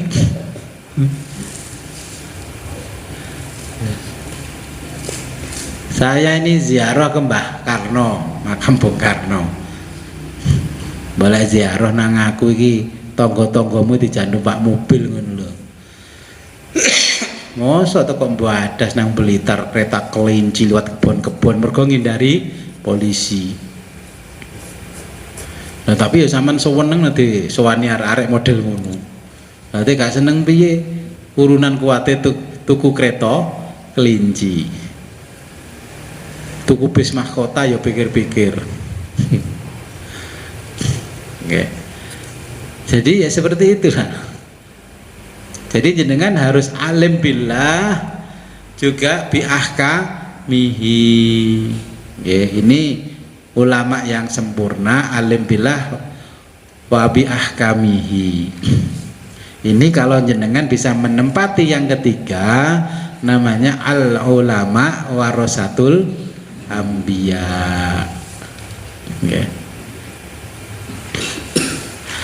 Oke, orang yang belum usul imannya itu naik turun seperti anak kecil. Golek dikek kelancaran rezeki, waduh senenge ora ngadu billah. Golek rezekine tarik didik, yo masa alah. Ya, sama anak kecil kita kasih saku, bawang saku banyak, seweneng lewang sakune ditunda sama ibunya, nggak mau sekolah, aku boleh nggak kosangon, aku mau sekolah bu, gulung. Iya, sama dengan anak yang sudah besar SMA, pokoknya aku gak kono ninja, aku mau sekolah. Kalau anak saya bilang nggak sekolah gak paten, yang pinter ya kon itu aku.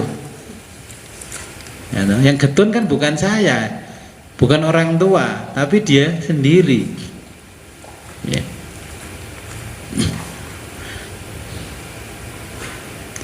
Orang kalau belum usul, ketika diberi ujian oleh Allah, sukanya mencaci maki Allah. Saya sering didatangi orang itu bilang begini,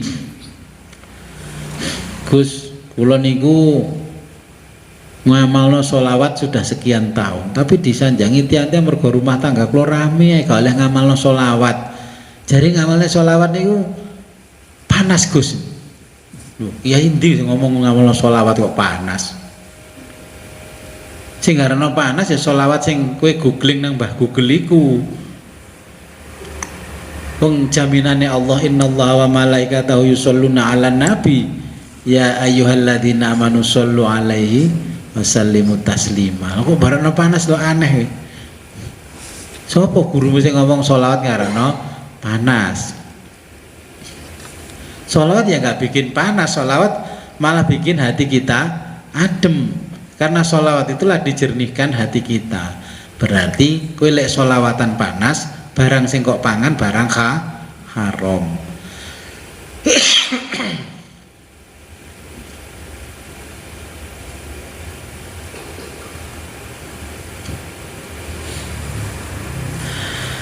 Kalau orang sudah wusul, berarti nanti jenengan keuntungannya bisa merasakan jadi hamba Allah yang sesungguhnya.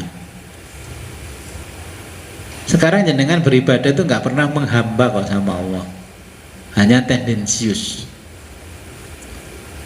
Mergo duwe karep, jare wong badas duwe gonto.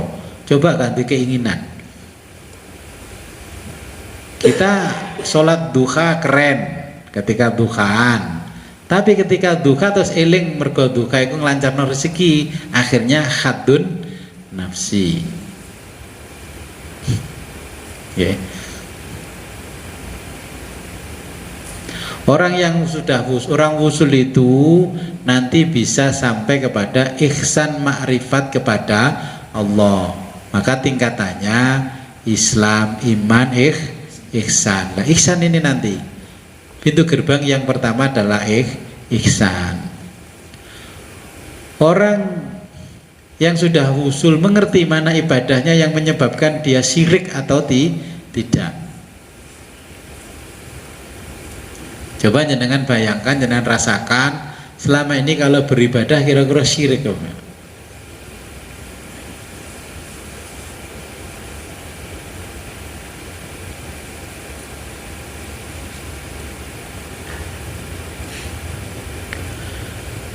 Ibadah itu juga menyebabkan kita syirik kepada Allah.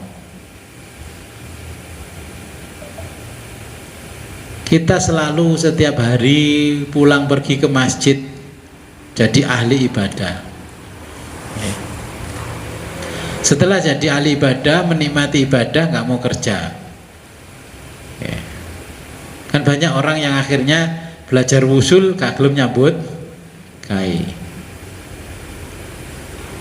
Akhirnya ketika rizkinya telat, wiritan kayak banten rezeki dibuanten ngene. Ya Ghani ya Hamid, ya Ghani ya Hamid, ya Ghani ya Hamid. Sekak teko-teko dibuanten maneh. Itu namanya apa? Kita tidak percaya kalau rizki kita dijamin Allah, itu namanya syirik, tapi siri di dalam hati. Ya mungkin topinya seperti ini, topi imamah kayak Mbah Wali, tapi kalau hatinya seperti itu berarti syirik.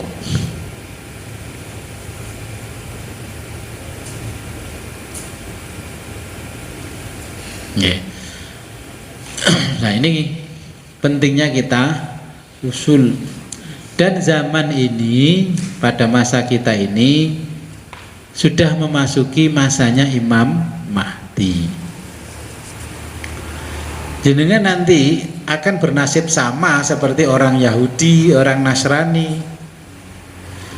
Contohnya begini, orang Yahudi dulu ketika Nabi Musa mengatakan bahwa nanti akan datang Nabi setelahku namanya Isa, apa orang Yahudi percaya dengan Nabi Isa?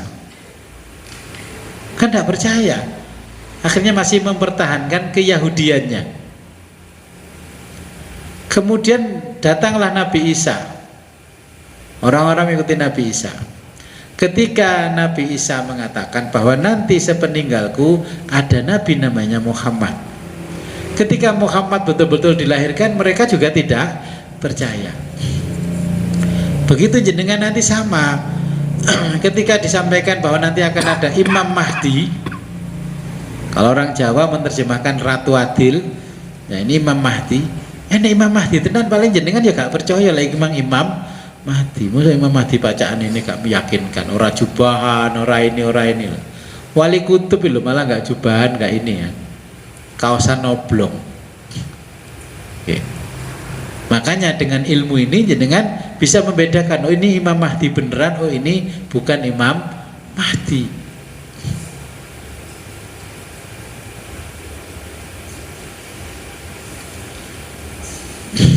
Nah, Imam Mahdi dan Ghausada zaman sekarang berjalan beriringan.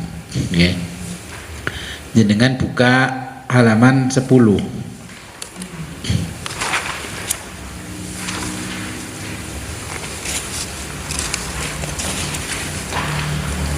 Hari ini karena saking sulitnya futuh itu sulit sekali hari ini. Kenapa sulit? Karena semakin banyak dosa-dosa kita, maka untuk membukanya dengan mohon ampun kepada Allah Ta'ala, dengan memperbanyak istighfar. Mata hati kita ini gelap, karena apa? Pengaruhnya dosa-dosa kita. Contohnya begini saja, kalau jenengan suka main medsos, di TikTok, di IG, di Facebook, itu kan sing ngetren wong cuman cawetan tok, joget-joget lambene utuh manut dongdeng garek cawete ambek kotangi. Itu kan menyebabkan mata kita ini semakin tebal dengan dosa. Orang malah dongdeng dingin neh, dongdeng diulangi neh, tonton lagi reelnya. Itu sajalah, paling kecil itu. Dosa mata kita juga luar biasa. Oke. Nah, kemudian karena saking sulitnya, ulama-ulama terdahulu itu iltifat. Ulama syariat, alim bi ahkamihi, itu beriltifat bahwa untuk menjalani ilmu wusul ilallah itu sangat sulit bagi orang zaman sekarang. Maka ilmu ini ditiadakan dari pembahasan ilmu syariat. Kalau nang fikih tidak ada yang lain-lain, karena dianggap paling sulit orang sekarang. Niatnya saja sudah berbeda. Ya. Nah itu. Berikutnya karena saking sulitnya mencari mursyid dan murabbi. Semua orang sekarang yang ngaku mursyid. Siapa sih nggak ngaku mursyid lewat akeh jamaah? Biar hanya majelis zikir saja, tapi sekarang sudah mengatakan ini mursyid tunggal. Loh ya apa? Nah. Karena apa? Antara kita dan Nabi Muhammad itu sudah 1445 tahun Hijriah. Ya. Untuk mencari mursyid dan murabbi sangatlah sulit. Sopo saiki? Saya sudah keliling ke sana cuman diketek ngene, keliling sana diketek ngene. Terus saya melihat itu mursyid. Tapi satu ketika saya melihat dia, oh, iki jari mursyid kok duwe prewangan, teko jin. Yang membuat hati saya akhirnya nggak melanjutkan perjalanan. Nggih. Berarti itu tuh waline Allah lek ngene carane waline jin. Nah, ya memang sulit. Karena saking sulitnya kita kembali kepada Allah melalui Nabi, maka dengan membaca sholawat itu mursyidnya adalah Nabi. Oke, kalau sholawat itu mursyidnya langsung Nabi. Kalau selain sholawat, mursyidnya bisa selain Nabi. Makanya lek ngomong terus maca sholawat panas kan ya aneh wong mursyide Kanjeng Nabi. Jangan-jangan kowe wong khawarij. Kotoke yo oleh ngarepe Nabi tapi kamu suka menyelisihi Nabi. Nah, dengan memperbanyak baca sholawat itulah kita nanti bisa sampai kepada Nabi, dan mursyid kita adalah Nabi.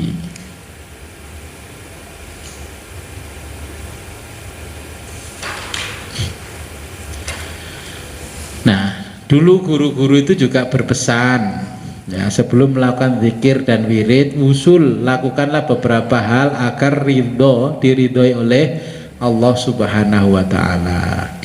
Niatkan dengan ikhlas karena Allah Subhanahu wa Ta'ala. Jangan terbersit, Gus, nanti kalau saya usul nanti bisa gini-gini, Gus, bisa gitu-gitu. Ya bisa kalau cuman gini-gini dan gitu-gitu. Ngelakoni guru mesti ditakono gini-gini dan gitu-gitu. Itu dihilangkan. Okay. Niat lillahi ta'ala. Nah, niatkan dengan ikhlas karena mengikuti Nabi Muhammad Sallallahu Alaihi Wasallam sebagai mursyid dan murabi kita. Okay. Kita niatkan itu. Ketiga, bersihkan hati dari prasangka buruk kepada Allah. Karena apa? Prasangka buruk. Kalau sudah dibukakan oleh Allah wusul, ternyata takdir jenengan masuk neraka. Cek gelem sholat ora. Loh, ini bisa jadi loh takdir jenengan ternyata ahli ibadah ternyata jatahnya mlebu neraka. Coba pikirkan dulu, dibuka tenan oleh Allah wusul, ternyata kaflingku nang neraka. Masih lanjut gak sholatnya, puasanya, sujudnya? Kan ada kisah juga. Seorang murid mengikuti mursyidnya, dia dibukakan oleh Allah bahwa mursyidnya itu jatahnya masuk neraka. Terus murid itu akhirnya mulai gak ngaji gak. Ya. Terus 40 tahun kemudian dia dibukakan oleh Allah, ya, bahwa mursyid itu ditakdirkan oleh Allah masuk surga. Terus muridnya datang lagi. Kenapa kamu datang kepadaku? Kata mursyidnya, dulu kamu meninggalkan aku kan karena kamu diberitahu oleh Allah bahwa aku dapat jatah masuk neraka. Karena aku sudah dikasih tahu Allah aku jatahnya masuk neraka, maka aku memperbanyak ibadah, memperbaiki ibadahku, sehingga dengan memperbaiki ibadah yang lillahi ta'ala ini Allah merubah nasibku akan dimasukkan surga. Dan kamu kan baru mau denganku ketika aku masuk surga. Setelah sampai nanti dibukakan usul oleh Allah, wah Gusti ternyata jatahnya neraka, gak usah ngaji selaput ya lo iwang jatahnya neraka. Loh, iya. Ini sudah ada kisah-kisah di zaman dulu. Ya. Yeah. Kalau saya karena sudah ngaji wusul, saya ditakdir Allah masuk neraka, saya tidak akan meninggalkan sholat, saya tidak akan meninggalkan puasa, zakat dan sebagainya. Karena itu menjadi bukti bahwa saya menjadi hamba yang sesungguhnya. Saya ditakdir Allah, kemanapun saya akan terima. Apa artinya? Lah sing mlebokno neraka Gusti Allah apa ya panas. Lalu mlebu neraka karepmu dhewe ya meloncat. Kalau yang memasukkan surga Allah ya dapat fasilitas VVIP. Kalau yang masukkan surga karena amal ibadah, ya di sana tetap babung nang jero hotel. Kalau turu kamar tapi kon turu lobby, kon turu lorong-lorong hotel. Nah, makanya apapun kalau bukan Allah, kita nggak akan mendapatkan kenikmatan.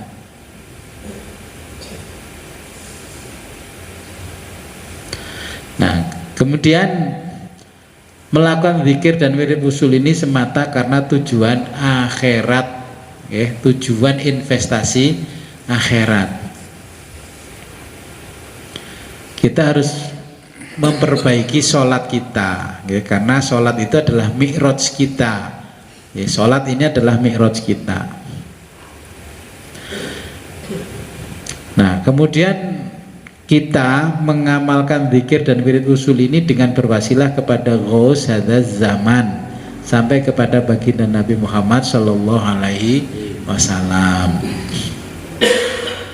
Nah, kemudian kita zikir wiridnya seperti tuntunan di bawah ini. Belum saya tulis. Ini tuntunan sholatnya. Nanti makna katanya saya ngaji yang jauh Zoom. Nah, nanti yang dekat ya jangan datang ke sini. Setelah makna katanya jelas semuanya, prakteknya datang ke sini lagi seperti ini.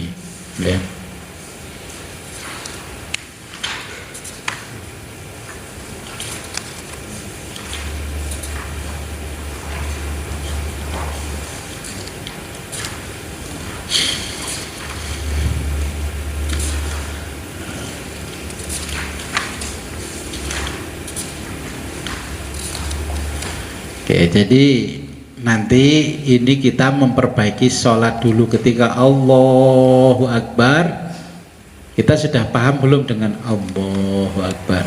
Allahu Akbar kabira walhamdulillahi katsira wa subhanallahi bukratan asila sampai terakhir. Ketika tahiyat at-tahiyyatul mubarakatus sholawatut thayyibatul. Assalamu alayka ayyuhan nabiyyu wa rahmatullahi wabarakatuh. Assalamu alayna wa ala ibadillahi sholihin. Siapa? Hamba-hamba Allah yang soleh. Assalamu alayna wa ala ibadillahi sholihin. Assalamu alayna wa ala ibadillahi sholihin. Nah, kalau jenengan sudah wusul, Assalamu alayka ayyuhan nabiyyu wa rahmatullahi wabarakatuh. Para nabi menjawab salam jenengan karena sudah usul. Assalamu alayna wa ala ibadillahi sholihin. Salam sejahtera bagimu, bagi kami wahai hamba-hamba Allah yang soleh. Yang tadi yang jenengan baca di istighosah itu hamba-hamba yang soleh. Dan itu kembali kepada kita. Kita jadi juga hamba-hamba yang soleh. Makanya ketika kita baca sholawat di depan makamnya Nabi, ya langsung dijawab sama Nabi. Kalau nggak dijawab, namanya berarti belum usul kepada Nabi. Artinya usul kalau dalam ilmu thariqah kepada Nabi itu namanya fanafi firosul. Kalau jenengan usul dengan gurunya berarti fanafi syekh. Bisa fana dengan gurunya, bisa fana dengan Nabi. Ya, terus akhirnya yang ketiga fanafillah. Itulah orang yang sudah usul kepada Allah. Pun paham ya? Saya kasih kesempatan kalau mau tanya.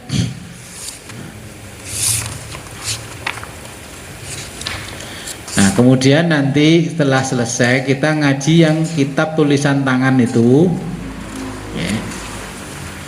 Supaya panjenengan paham ada apa di dalam diri kita ini. Ketika jenengan mulai ngamalkan zikir wirid usul, kono sing bisi-bisi iki sapa sing bisi? Jin, setan, demit, apa rijalul ghaib atau ghaus. Nanti kita tahu di sini, ya. Makanya saya membuat judul ngaji ini, kita mengaji tasawuf, ya, kitab tasawuf Manhaj Imam Al-Ghazali.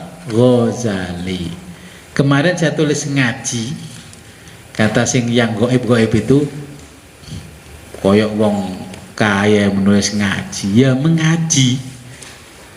Mau saya tulis mengkaji, yang kaji koyok mingguan yang celana cingkrang itu kajian jenenge. Kita ini mengaji. Okay. Sekarang kenapa? Karena banyak orang yang tidak ngaji.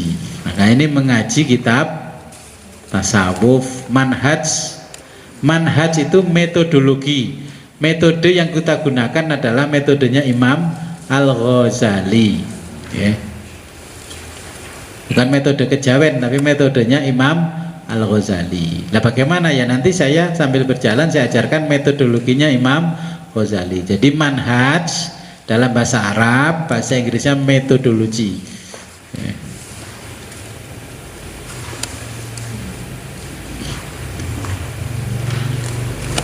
Ya silakan. Saat hadun nafsi itu muncul, sikap kita seperti kita harus sholat duha misal Pak, Ya. hentikan sholat duha atau perbaiki hati dulu ini. Jadi kalau kita sholat duha, yang diingat hanya fadilahnya duha, karena memperlancar rizki, ngarono tukune rame, orderannya akeh, ya akhirnya itu kita berhenti dulu sejenak. Karena itu namanya sudah hadun nafsi, memperbaiki sholat supaya tujuannya adalah Allah, supaya tidak hadun nafsi. Nggih. Sementara niki haji niki sing perlu diwiritaken niki ya Gus. Ikut kangge istighosah. Nggih. Mungkin wiritane bagaimana wiridnya setelah jeda jenengan dahariyin baru mungkin kalau ulangi wong cik hadun nafsi gak mangan kerucuk nggih monggo. Kalau misalnya sebagai pengurus teritori yang pertama kan dilakukan apa? Untuk mobil guru kok mikir dodolan. Sudah saya ceritakan dari depan, wis gak usah berandai-andai. Tadi itu kalau nggak saya kasih tahu, apa tahu kalau itu ada namanya rijalul goib. Terus ngekei klunting Bang Jatim 10.000. Kalau tahu itu rijalul goib kayak noe 100.000 duwe kabeh no dompet. Dia lungo ya langsung balik mana? Gara-gara ngekei rijalul goib 10.000. Gawa akuane Burini hilang no tangane, bingung nanti akuane gak ono ini, ya, akuane nang tanganmu loh.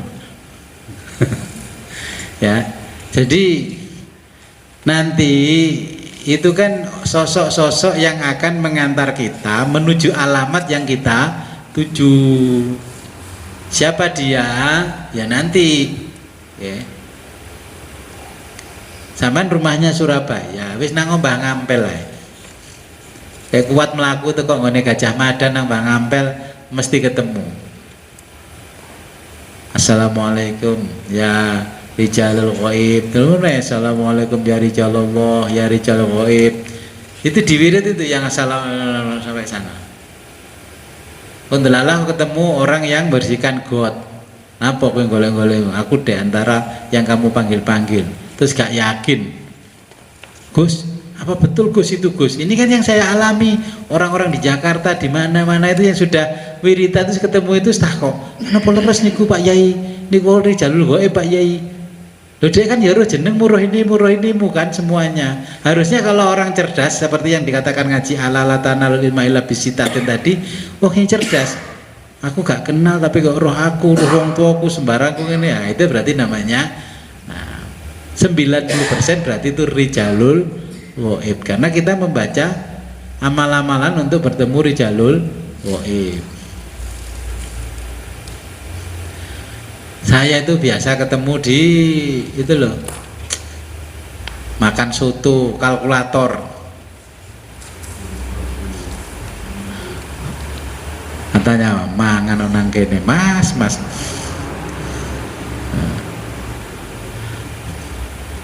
Jadi yang dimau bagaimana setelah wiritan, mau merencanakan apa? Kok mana di rencana yang luar biasa besar. Ketika ketemu itu yang dilakukan kita cintaan atau gimana manggilnya gimana. Kalau ketemu Gus kan manggilnya Gus. Iya. Assalamualaikum. Gus itu menjumpai kita dengan teknisnya beliau sendiri. Contoh dulu saya berjumpa dengan seorang Gus itu tidak saya sangka-sangka. Saya berada di Masjid Shah Jalal, sholat. Ya wis, karena itu Islam minoritas di situ. Saya sholat. Saya sering ketemu orang ini apa? Terus saya dipanggil gitu, tuh kamu sini, orang Indonesia ya? Ya bahasa Indonesia, fasih. Aku yang kamu cari. Ya sudah, ketemu di situ. Apa terus pernah saya bayangkan? Saya membayangkan gini, aku lihat ketemu Gus nang kamar, Assalamualaikum ya wali Allah, ma turidu minni ya wali Allah. Assalamualaikum wahai walinya Allah, apa yang kau inginkan dari walinya Allah? Ya Gus hadzal zaman. Ternyata beliau itu cuman kaosan, oblong, celanan, pakai kaos kaki masuk masjid. Ya. Ternyata beliau itu seorang Gus hadzal zaman. Terus bersamaan dengan waktu di mana itu ya? Meksiko atau apa itu, ada yang freeportnya di Meksiko ambles.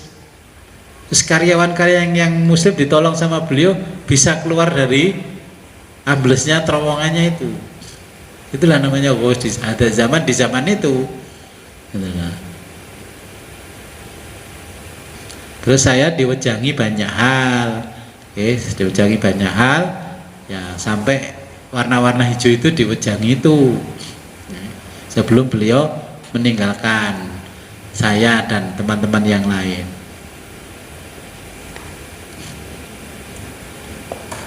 Ya nggak usah dipikir, nanti ngobrol-ngobrol ternyata itu Gus sama nggak ngerti. Ngopi bareng Gus. Ya ada lagi, kalau nggak ada siapkan. Oke, untuk sementara jeda dulu kita makan. Tadi itu saya pesen ayam putih mulus. Ambek sing anu dikei gak putih mulus. Loh, aku pesen putih mulus kok gak kayak putih mulus. Oh kamu bagus, tapi sama tak kayak limo saiki. Loh, ora limone. Wah, iki silik genji ate kayak ate digawe selamatan yang namanya ngaji wusul. Ya udah. Berarti alamatnya dari ayamnya jenengan cek maju ora, maju ora, maju. Gerak jalan di Kaliombo, maju ora, maju ora, maju.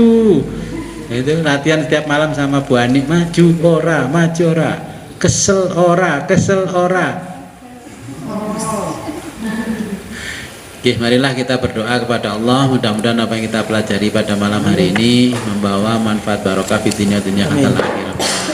A'udzubillahi minasyaitonirrajim. Bismillahirrahmanirrahim. Allahumma shalli wa sallim wa barik ala sayyidina Muhammad wa ala ali sayyidina Muhammad wa ala kulli sahabati rasul ajma'in.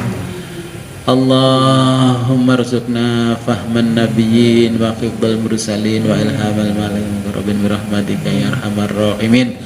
Allahumma ij'al awwala majlisina hadza salahan wa awsatahu falahan wa akhir rahmatan wa ni'matan wa takrimatan wa maghfiratan bi rahmatika ya arhamar rahimin. Wa sallallahu ala khairi khalqi sayyidina Muhammadin wa ala alihi wa sahbihi wasallam. Alhamdulillahi rabbil alamin. Al-Fatihah.